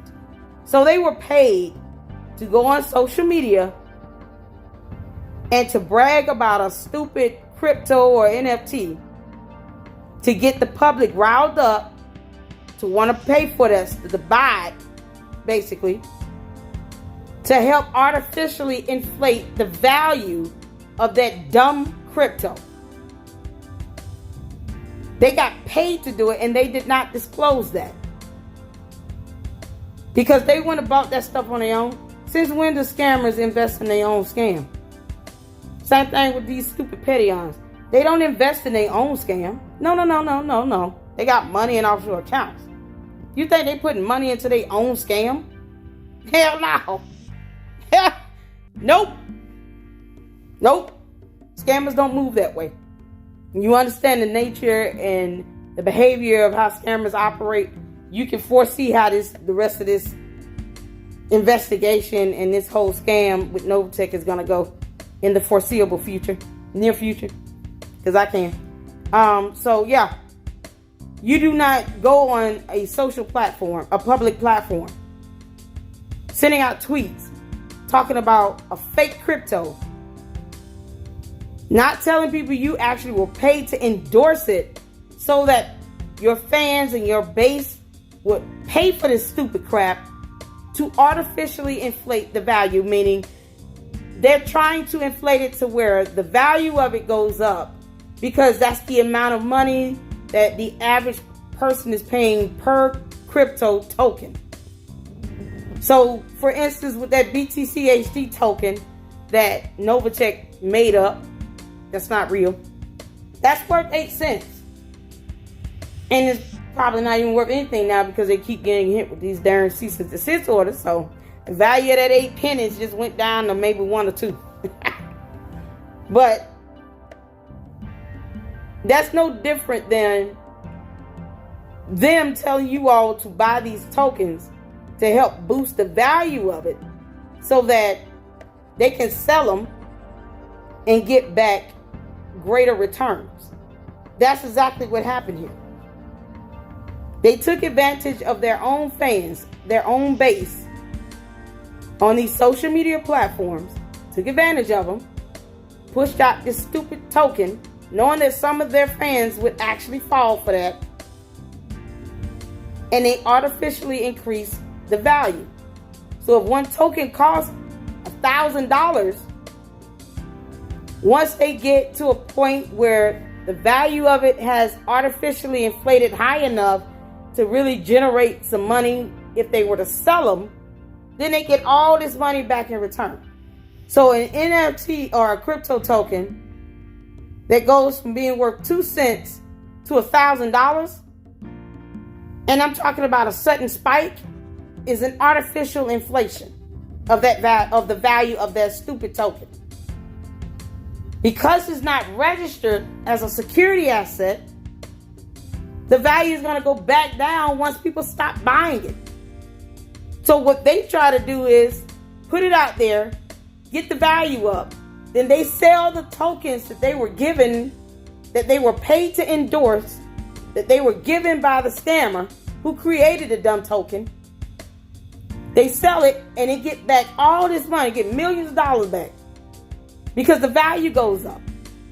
People willing to spend more money for one of the tokens, and that money they get back when they sell them off to those people in their base that are willing to buy them.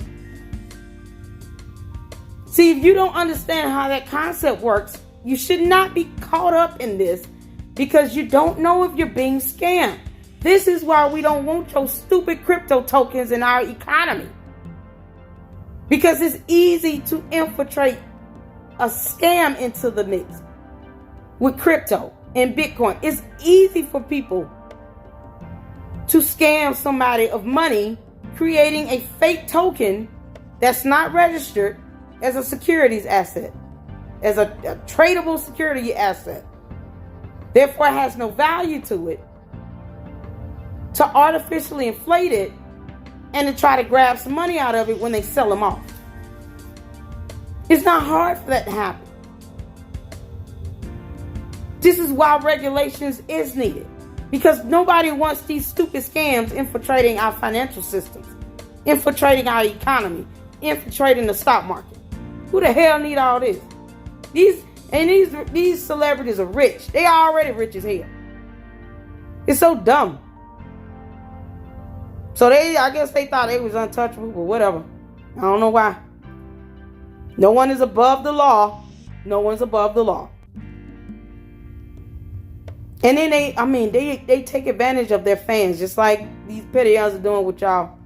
They take advantage of people who believe in this nonsense, that are trying to somehow generate some money by pushing these fake tokens y'all way, telling y'all, to pay all this money towards it.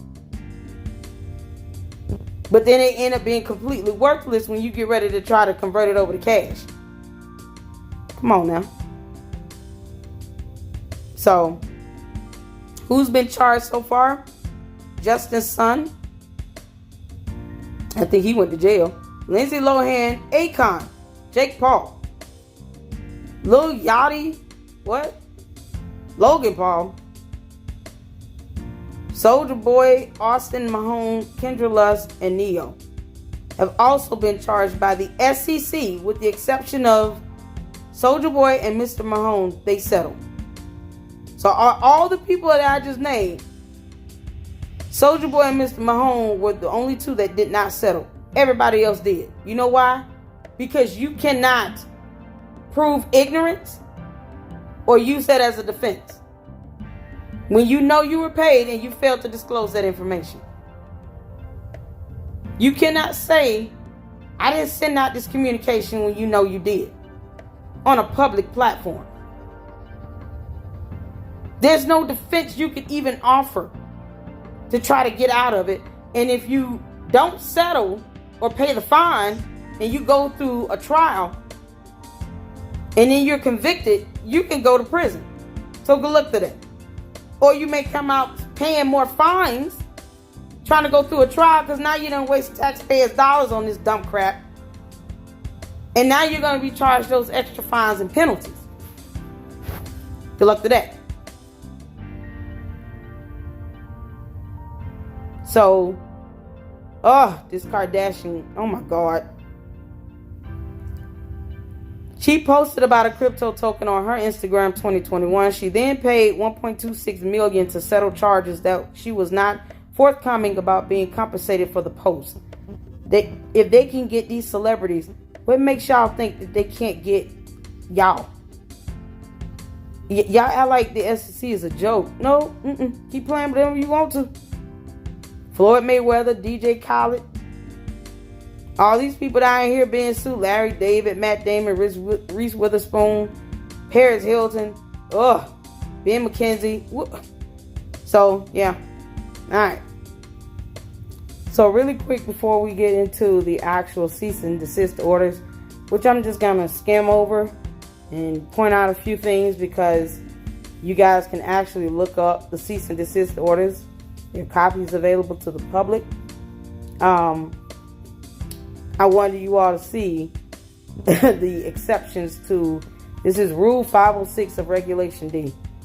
The two distinct exemptions from registration for companies when they offer and sell securities. Basically, these are the only two distinct, these are two distinct exemptions that basically says, okay, if these requirements are met below, you might be able to qualify for an exemption from having to register with the SEC. So that you all will know why you should not just be believing these dumb peons when they say, oh, we don't have to be registered. Okay. Rule 506 of Regulation D, because the law is not playing with you, provides two distinct exemptions from registration for companies when they offer and sell securities. Companies relying on Rule 506 exemptions can raise an unlimited amount of money. Under Rule 506B, a safe harbor under Section 482 of the Securities Act, a company can be assured it is within the Section 482 exemption by satisfying certain requirements, meaning you got to meet these requirements. And they are as following. The company cannot use general solicitation or advertising to market the securities. What the hell do you think recruitment is? Or these promotions and these dumb videos where people start off saying, I'm not a licensed financial advisor and I'm not giving financial advice. You're soliciting investors or investment into a scam. The company cannot use general solicitation or advertising to market the securities. So, for you dumb peons, if you really want to know what general solicitation means, you're going to have to Google it. Call your attorneys and get them to explain this to you. I think you already know, but I think it's just a matter y'all just don't care. Because you think you're above the law.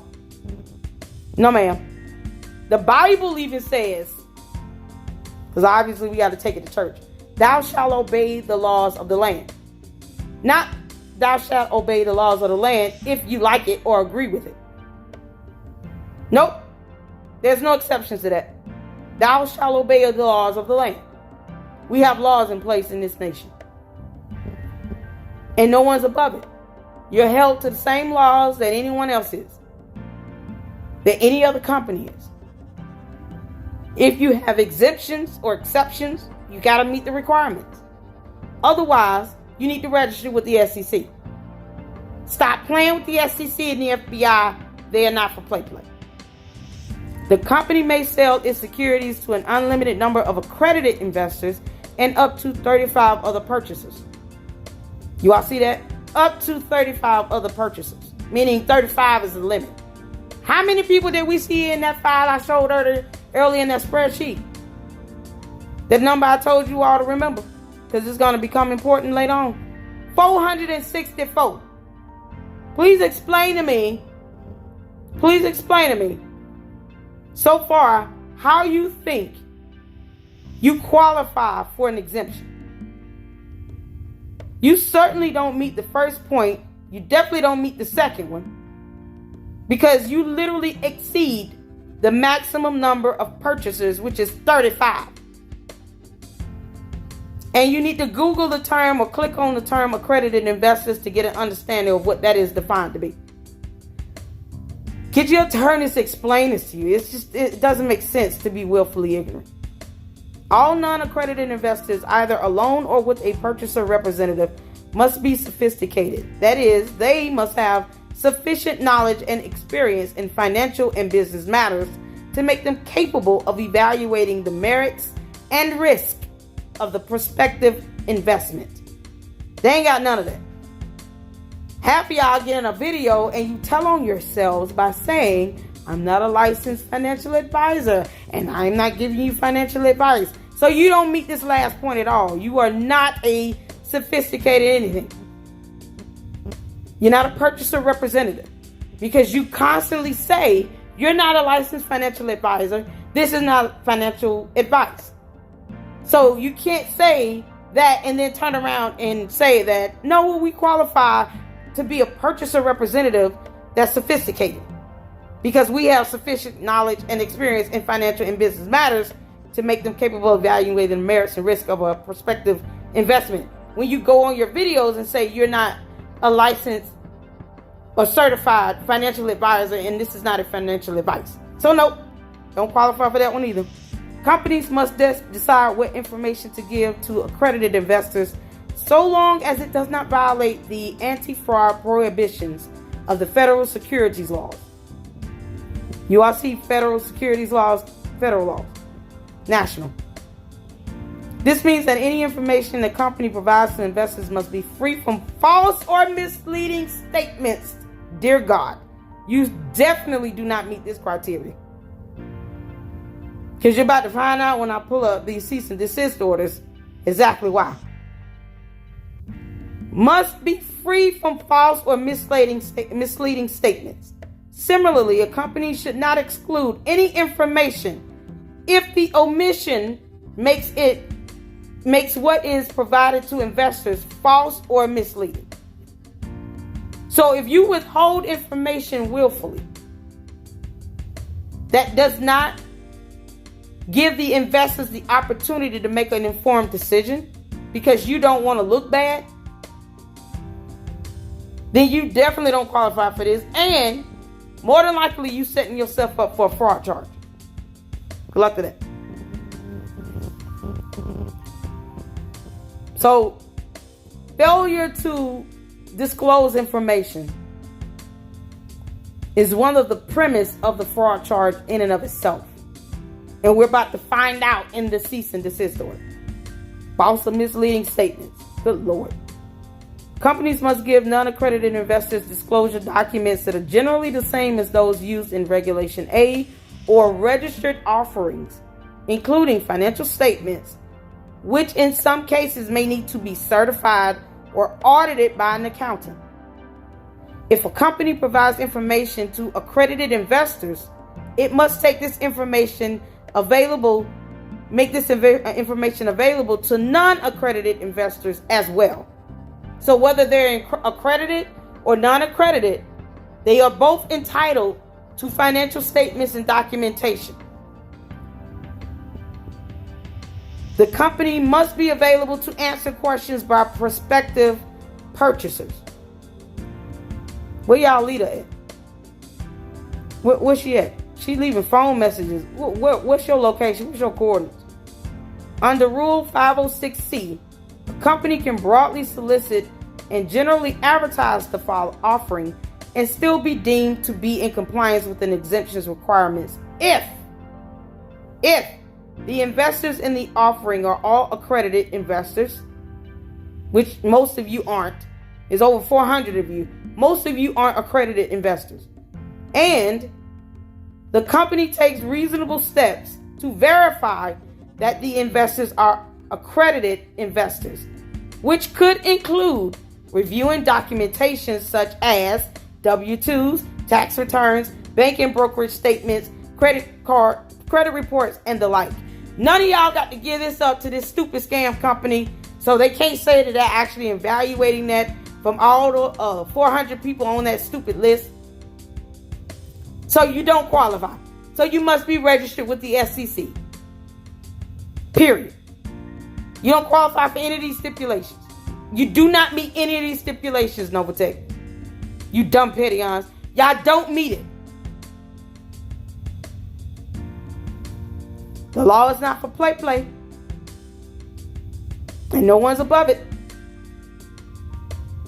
Purchases of securities offered pursuant to Rule 506 receive restricted securities, meaning that the securities cannot be sold for at least 6 months or a year without registering them. So y'all better get the hell on somewhere.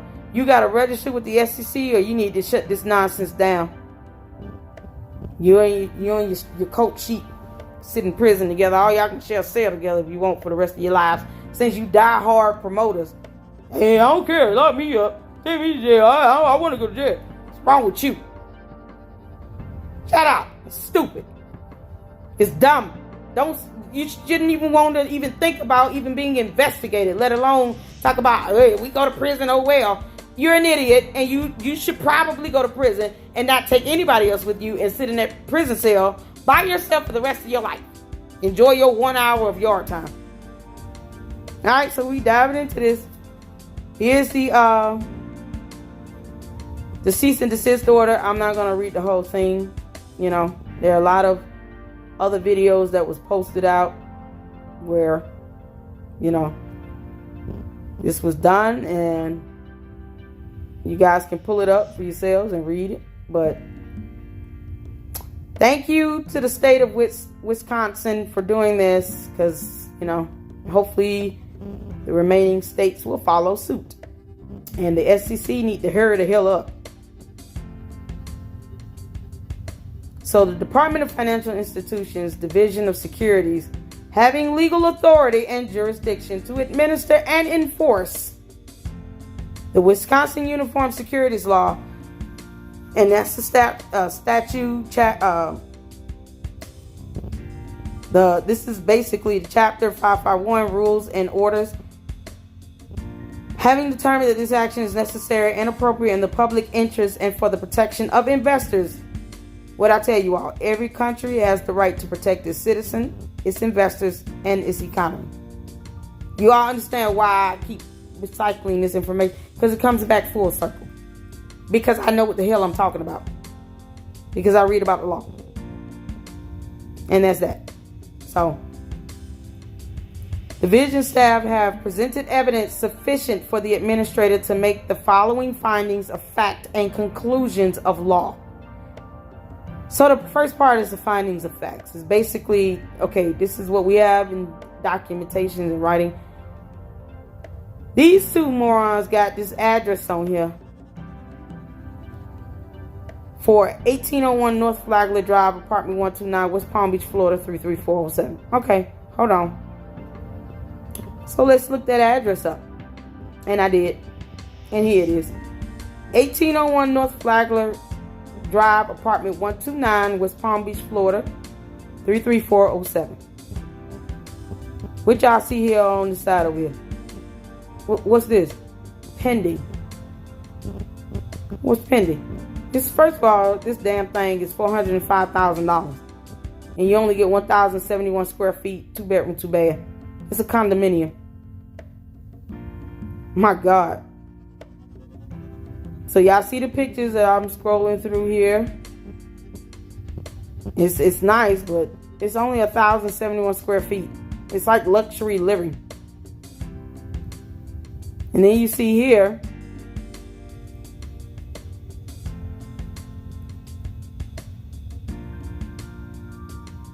because they have a horrible nag of, you know, if y'all see this here, hold on. They have a horrible nag of using addresses and phone numbers that don't work to them. This home has a pending offer. This home was listed by Shauna Hostitler, Avanti Way Realty.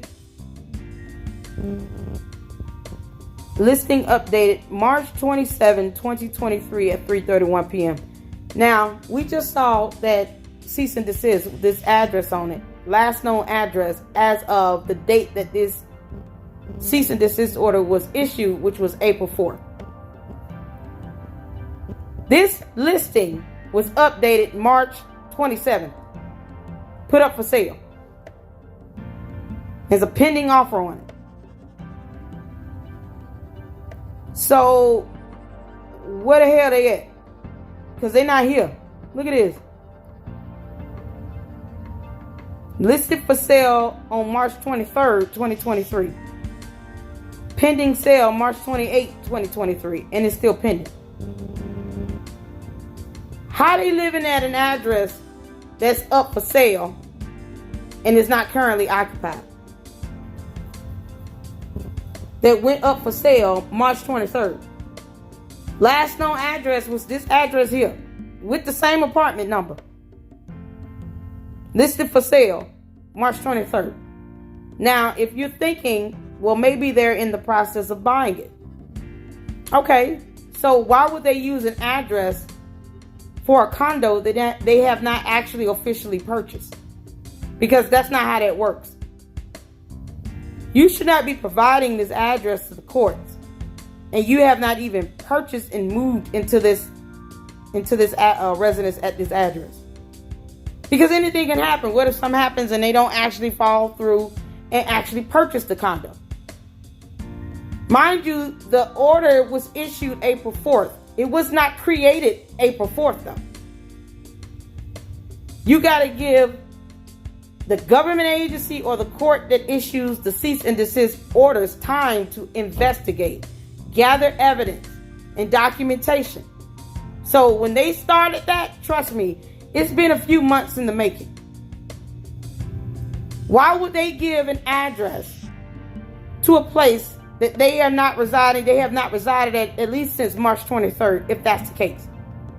Or decided to purchase as of March 23rd, but they have not actually purchased it and moved and occupied the home. You got to provide the courts, some residents, a proof of that. And the courts use this address because that is the last known address that they had that was documented with their name and this address on it. So it would not be possible for them to use this address if they didn't purchase it or put in the bid until March 23rd. You can see the last time it was sold was November 18, 2021. So even if they bought it November 18, 2021, they certainly have not been in it as of March 23rd. They're not here. So where they at? They not in Florida. Where they at? I've been saying this whole time that I think they're in St. Vincent. I don't think they're in the country. But they certainly not at this address. And I'm just showing you all the sale history here.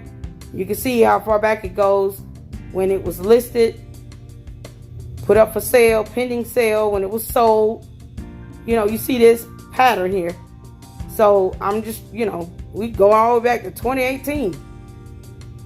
The tax history, you can pull all this up on this as well as Zelle.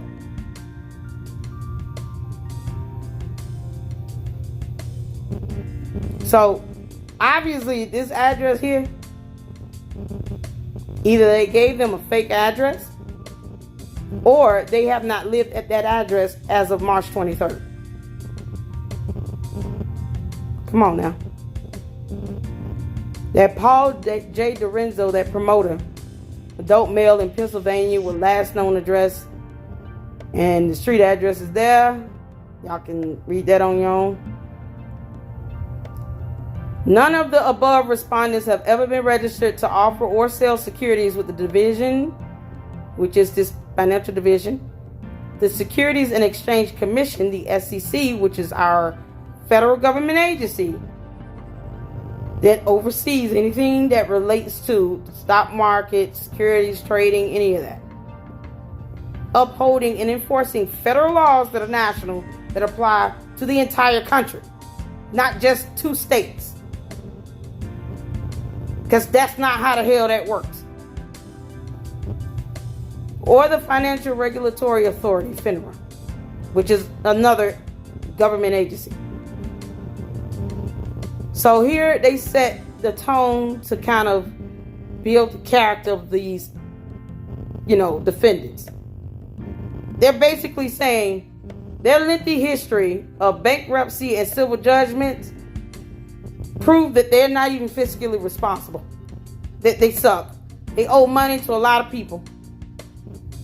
Chapter 7 bankruptcy in New York in 2011. They had to have had an address there to file bankruptcy there. And bankruptcy court is a federal court. So just so y'all understand it. Bankruptcy court, the U.S. bankruptcy court is a federal court. Please read and research the various types of courts and then the different levels of courts, so you can get a better understanding of what that really means. So y'all can stop saying this stuff only applies to certain states when it's federal laws, federal courts enforcing federal laws. Well, willful ignorance is not going to work as a defense. Cut it out. In or about August 2019, a debt buyer sued her behind and she lost, and the debt buyer won, so she owed her money.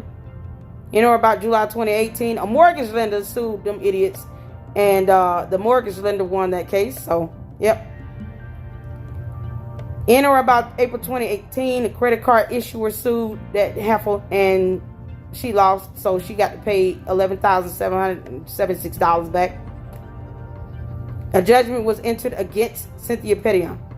That means the ruling from the court, from the judge, says that Cynthia Petition lost the case.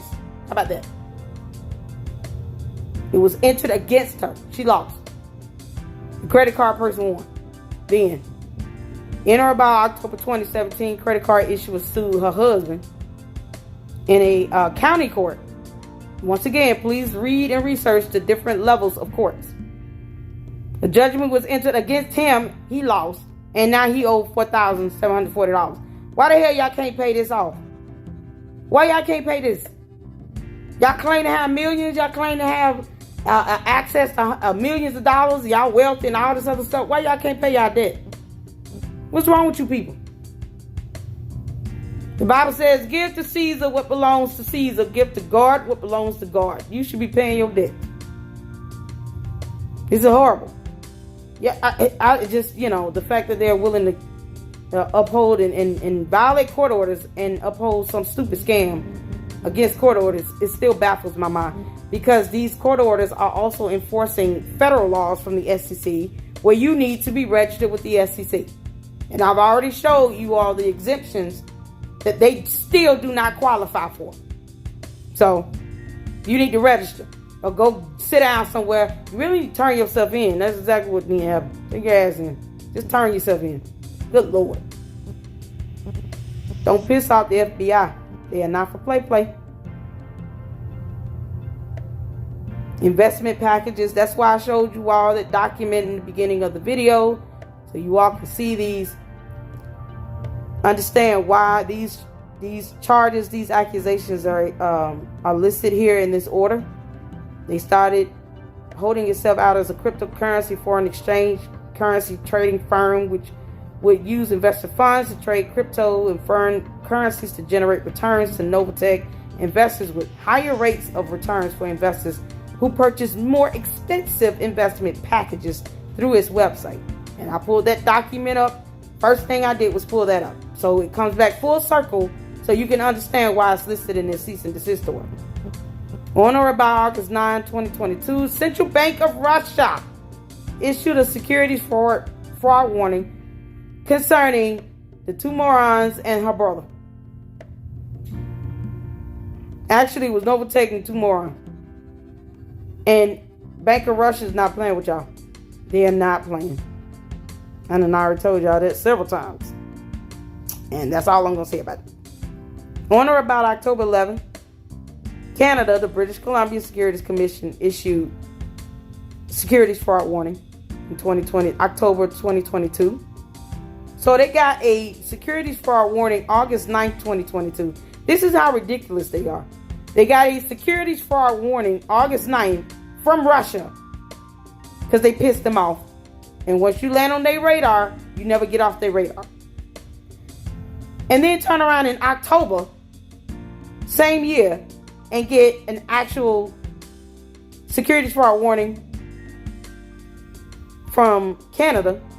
And then November 11th, Lorenzo of 2022, same year, posted an advertisement on Craigslist with this nonsense here that came from that document I showed y'all at the beginning. Wisconsin resident ME, who's the petitioner that filed this claim, this fraud claim, is the reason why the state of Wisconsin issued it. It does not mean that you get to continue committing securities fraud in the remaining 48 states of the United States of America, because you only got a cease and desist order from California and now Wisconsin. They're upholding the federal law that says you need to be registered, or else you're violating a federal law that protects and applies and is enforced on a national level. So you should not be doing any securities fraud, anything, with any state within the United States of America. The entire nation should be off limits to you because of that federal law from the SEC. Get your dumb, stupid crypto out of our financial system.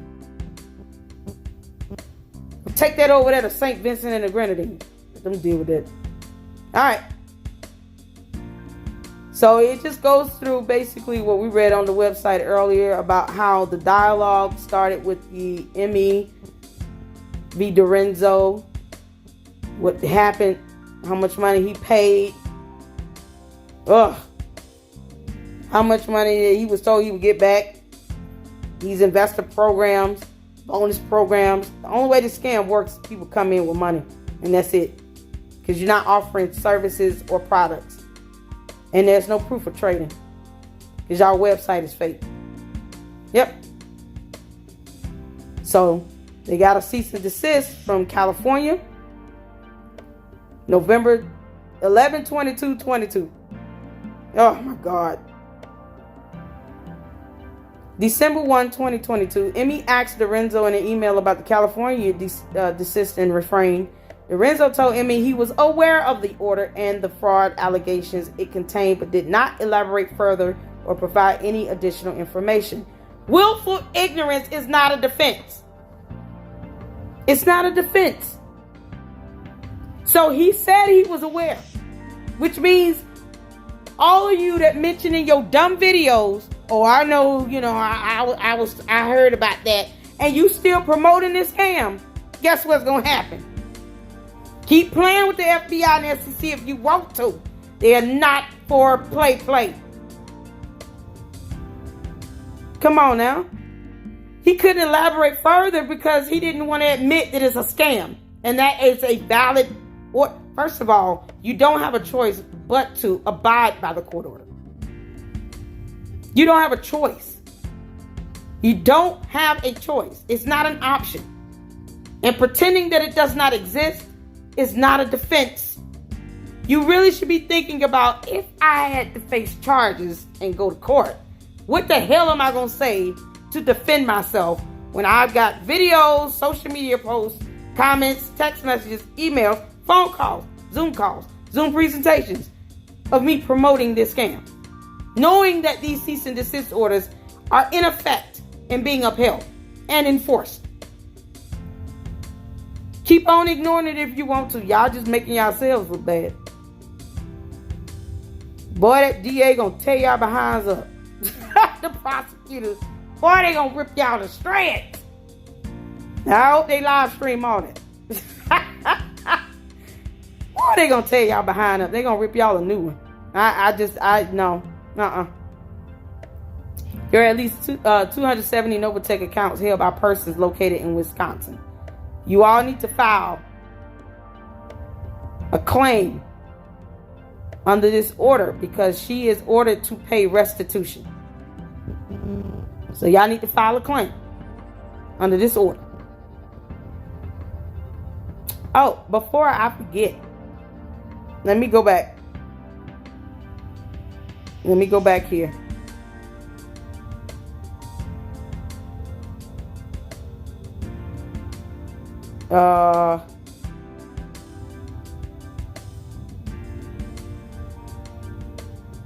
This right here. NovaTech had purportedly managed funds for investors which had purportedly earned 131% so far in 2022. What the hell is wrong with you people? This doesn't exist anywhere. This is so fake, it's not even funny. If you've never watched anything with Warren Buffett, I encourage you to do so.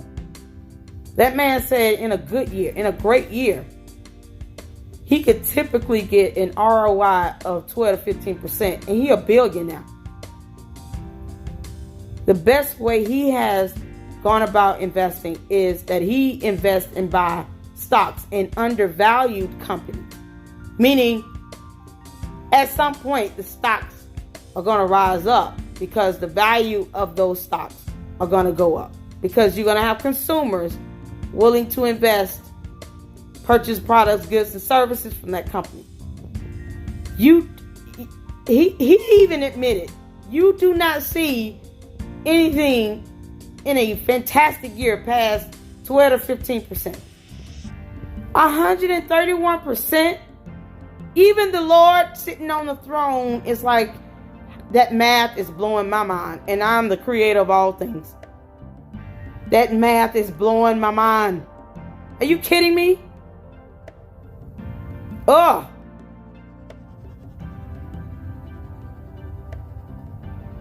270 NovaTech accounts. And these are demo accounts now, mind you. Because they're not real. So you guys need to file something and get your money back. And she got to pay it. At no time did any respondent or respondent's representative inform me about the stupid petty on legal history, including civil lawsuits and bankruptcies, because misleading. The securities fraud warnings issued by the Central Bank of Russia and British Columbia Securities Division, the California Desist and Refrain Order, and that none of the respondents were registered to offer or sell securities in Wisconsin, nor do you qualify for the exemptions according to the law and the SEC. I've already read it, so there it is.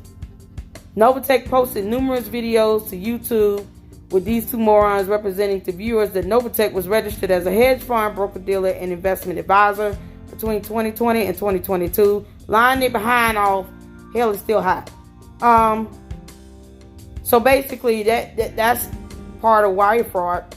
You did a video, posted it on a public platform. Don't ever think because you delete a video that it's gone permanently and that the feds cannot get access to that video or retrieve it. Because you have no idea who might be recording or clipping or snipping these videos. I literally welcome it. I know most of y'all watch my videos that go out here promoting this scam. And I know them petty-ons get my videos too. I know you do, little girl. You better take heed to something. God gonna keep disturbing your slumber. You gonna be sitting up for real all night. Then knock it out. Knock it off. Thou art to obey the laws of the land. You are not exempt from the law, and you are not above scripture, anything like that. You fake reverend. Fake. Register or stop doing it. So y'all take time to read this stuff here. It's a whole lot, but basically they were in view of the above findings of fact and conclusions of law and pursuant to its legal authority and jurisdiction, the administrator deems it necessary and appropriate in the public interest and for the protection of investors to issue the following orders and notices. This is not just based on allegations. Oh no, this order is enforceable. Just because you think it's an allegation does not mean that you do not uphold this order and abide by it. You don't have a choice. Or you can just go to prison. I mean, it is what it is. You want to be that dumb and play around with your freedom? Go ahead. You got too many people looking for you, little girl. You done been sued. You owe a lot of money to a lot of people. You still failed to pay your debts. And you pissed off Russia. Congratulations. God. So if you live in the state of Wisconsin, please take further notice that you may file your written petition by mailing the written petition to Division of Securities, Wisconsin Department of Financial Institutions, P.O. Box 1768, Madison, Wisconsin 53701, by delivering the written petition in person to the Division of Securities, Wisconsin Department of Financial Institutions, 4822 Madison Yards Way, North Tower, 4th floor, Madison, Wisconsin 53705, or by faxing it in 608-264-7979. There you go. So if you live in Wisconsin, y'all might want to do that, because otherwise you ain't gonna get no money back. Executed 4th day of April 2023. And what's even more crazy, she still didn't tell you all about this. Oh yeah, please take further notice. Failure to provide a copy of this order to prospective investors may be a material misrepresentation of violation of Chapter 551 and this order. So remember what I said about the misleading statements? Yeah, they mentioned that all in this order here. You cannot falsely represent or provide misleading statements or willfully omit information just to make yourself look good so that people will buy into your dumb scam. That's not how that works. Keep telling y'all, of course, not for play. They're not for play. And here you go. It's notarized and signed. It stands. You mess with that if you want to. I encourage you all in Wisconsin, California, any state, any person, to at least start with the cease and desist letter as well. Start with a cease and desist letter. If they ignore it, anything happens where because they ignore orders. I mean, so it's kind of a guarantee they're gonna ignore the letter, but it at least gives you a stepping stone to go into a lawsuit and have that kind of extra layer of documentation. So issue cease and desist letters and tell her to get the hell on. All right, so this is the last part of this video. I know it's pretty lengthy. We're over a little over 2 hours, but I wanted to get all the information that I could out there to you guys. I've been asked by a couple of you all how to go about doing a lawsuit. So with the lawsuit, I basically looked up what would be best regarding, any civil lawsuit that you decide to file, whether it be best to do an individual lawsuit or a class action lawsuit. So I wanted to make sure I, show you guys the differences between the two. And you can decide what you would, prefer to do. First things first, in my personal opinion, I think you should start with the cease and desist letter. Before you file the lawsuit, do the letter. Issue the cease and desist letter to the Pettyons and NovaTech. Make sure you name the Pettyons, NovaTech, and your uplines if you want to report them. Make sure you put them in it, because that's going to help build that documentation. And then, I think it's 30 days they have to respond. If they don't respond, fail to acknowledge the letter, don't respond or whatever, then the next step should be a lawsuit, a civil lawsuit. Now, a class action lawsuit is same thing. It's a legal proceeding. One or more plaintiffs bring a lawsuit on behalf of a larger group known as the class. Any proceeds from a class action suit after legal fees, whether through a judgment or settlement, are shared among all members of the class. So this group of class must attest that they were affected by the defendant's actions, but only the lead plaintiff will try the case in court. The class action refers to a legal course where the plaintiff brings forward a lawsuit for the benefit of a larger group of affected people. Class actions are often the only way for individuals to pursue their claims, as it lowers the cost of the legal pursuit.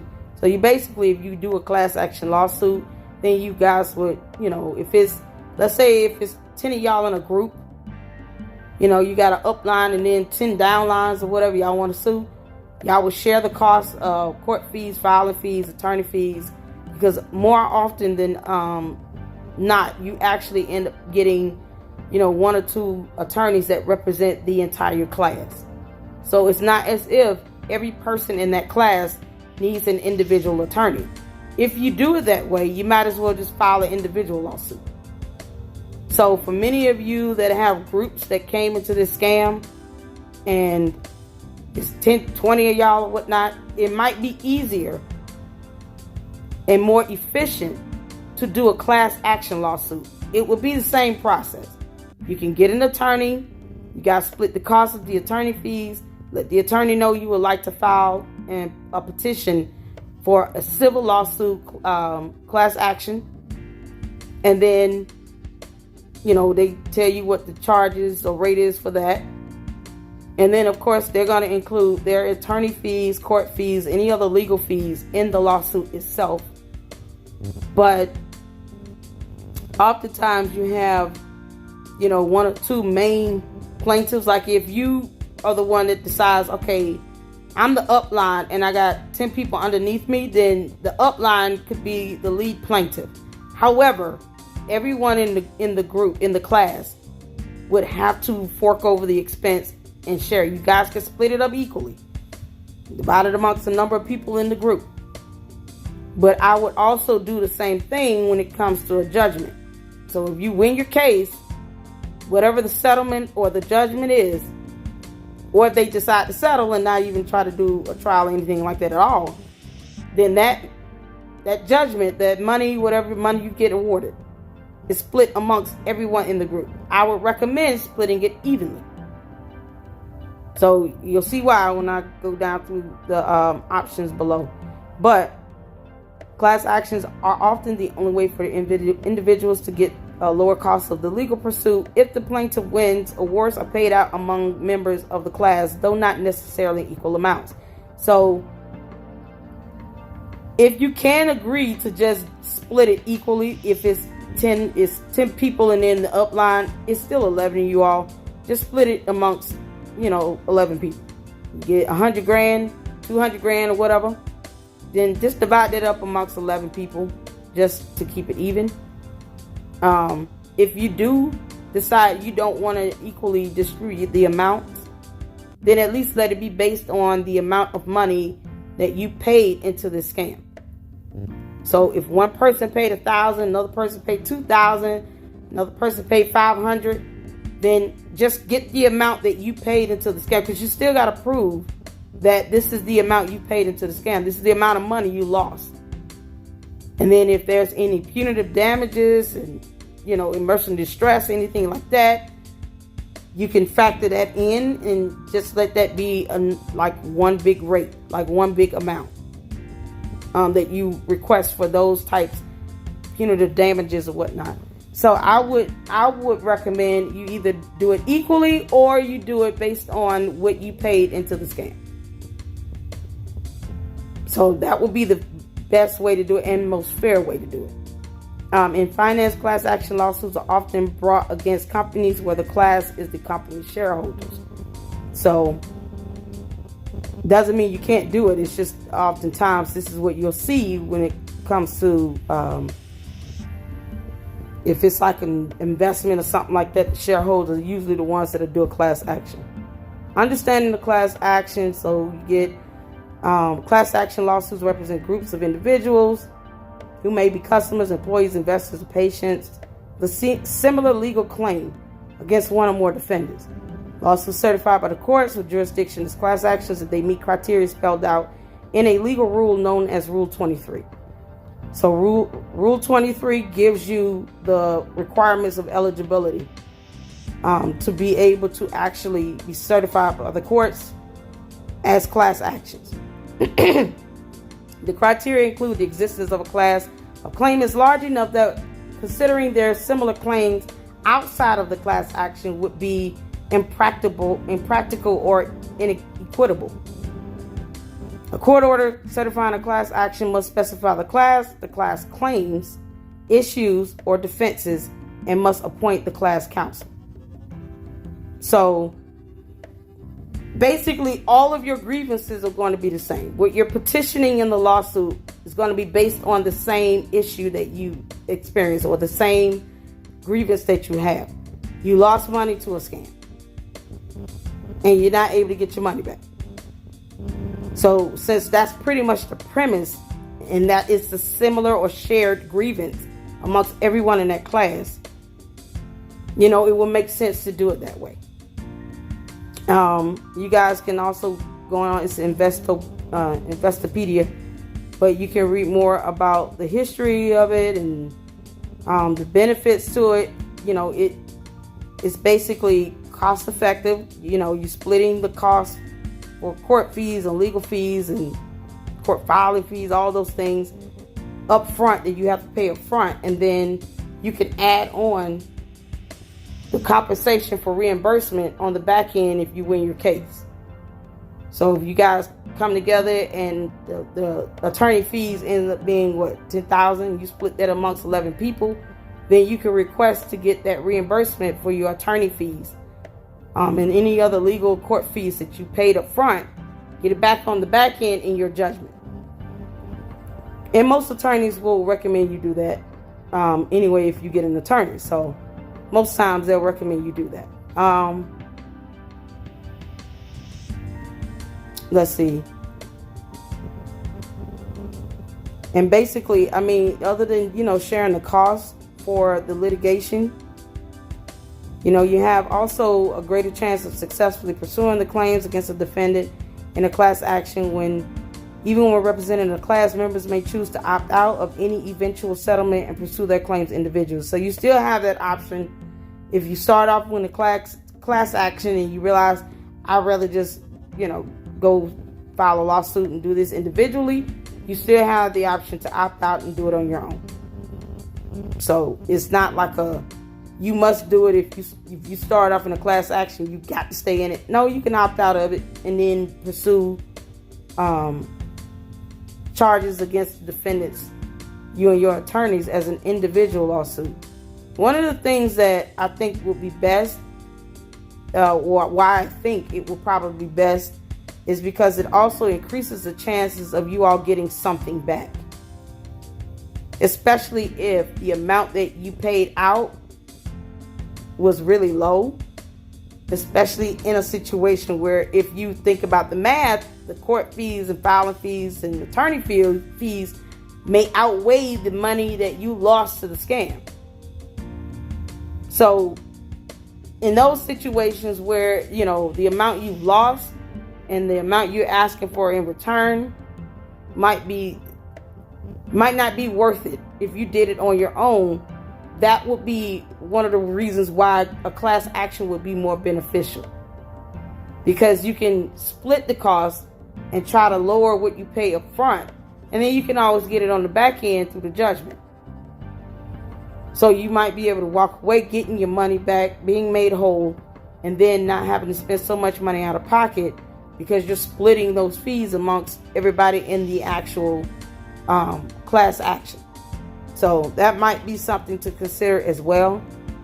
I personally would not file a lawsuit if I just, you know, simple math says that it would cost me more money to even go through all that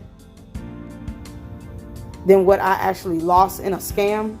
I personally wouldn't do that. But if I had the opportunity to go through a class action and I can get my money back and I don't have to pay so much up front, and I know in a situation like this, it's going to be an open and shut case, you know, because it's obvious.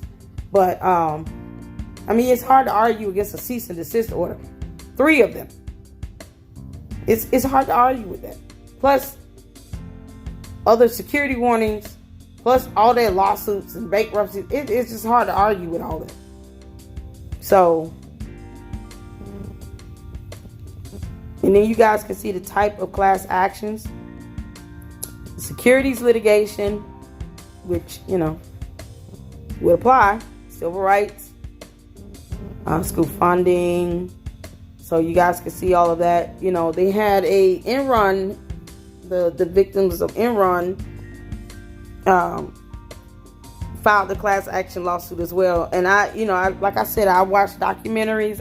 I study and read up on the law and scams and, you know, anything dealing with, you know, finance in general because of my profession. But at the end of the day, you know, when you have these scams like this going on, it affects so many people that it would be exhaustive for you all to do all this stuff individually.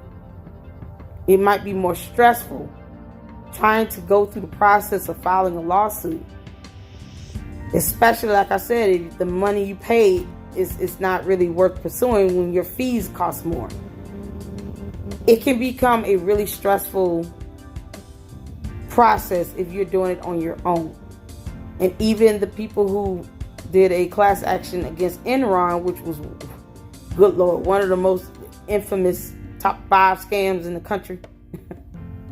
You know, they did a class action and had some pretrial settlement. So sometimes they'll decide to just settle. They won't even go through a full trial. The defendants may just, you know, the attorneys may say, okay, look, it's like 15 of them. You know, this is the amount they're asking for in total. It might be easier to settle. And then you might end up avoiding a lengthy trial. And guess what? Now you don't have to pay so much money in court and legal fees. So it makes it easier for you to get your money back, because more times than not, I want to say at least 80 to 85% of the time, you end up having the defendant settle, because it's going to be a very lengthy trial when it's 10, 15, 20, 30 people in a class action lawsuit. So they more than likely will be willing to settle, increasing the chance of you getting your money. So this is something to consider. I hope you guys read up on this stuff here. And, you know, this is why these scams are just, it's so, to me, it's just beyond words. It's beyond comprehension. How they can be so brazen and bold and heartless about it and not care. It's brazen.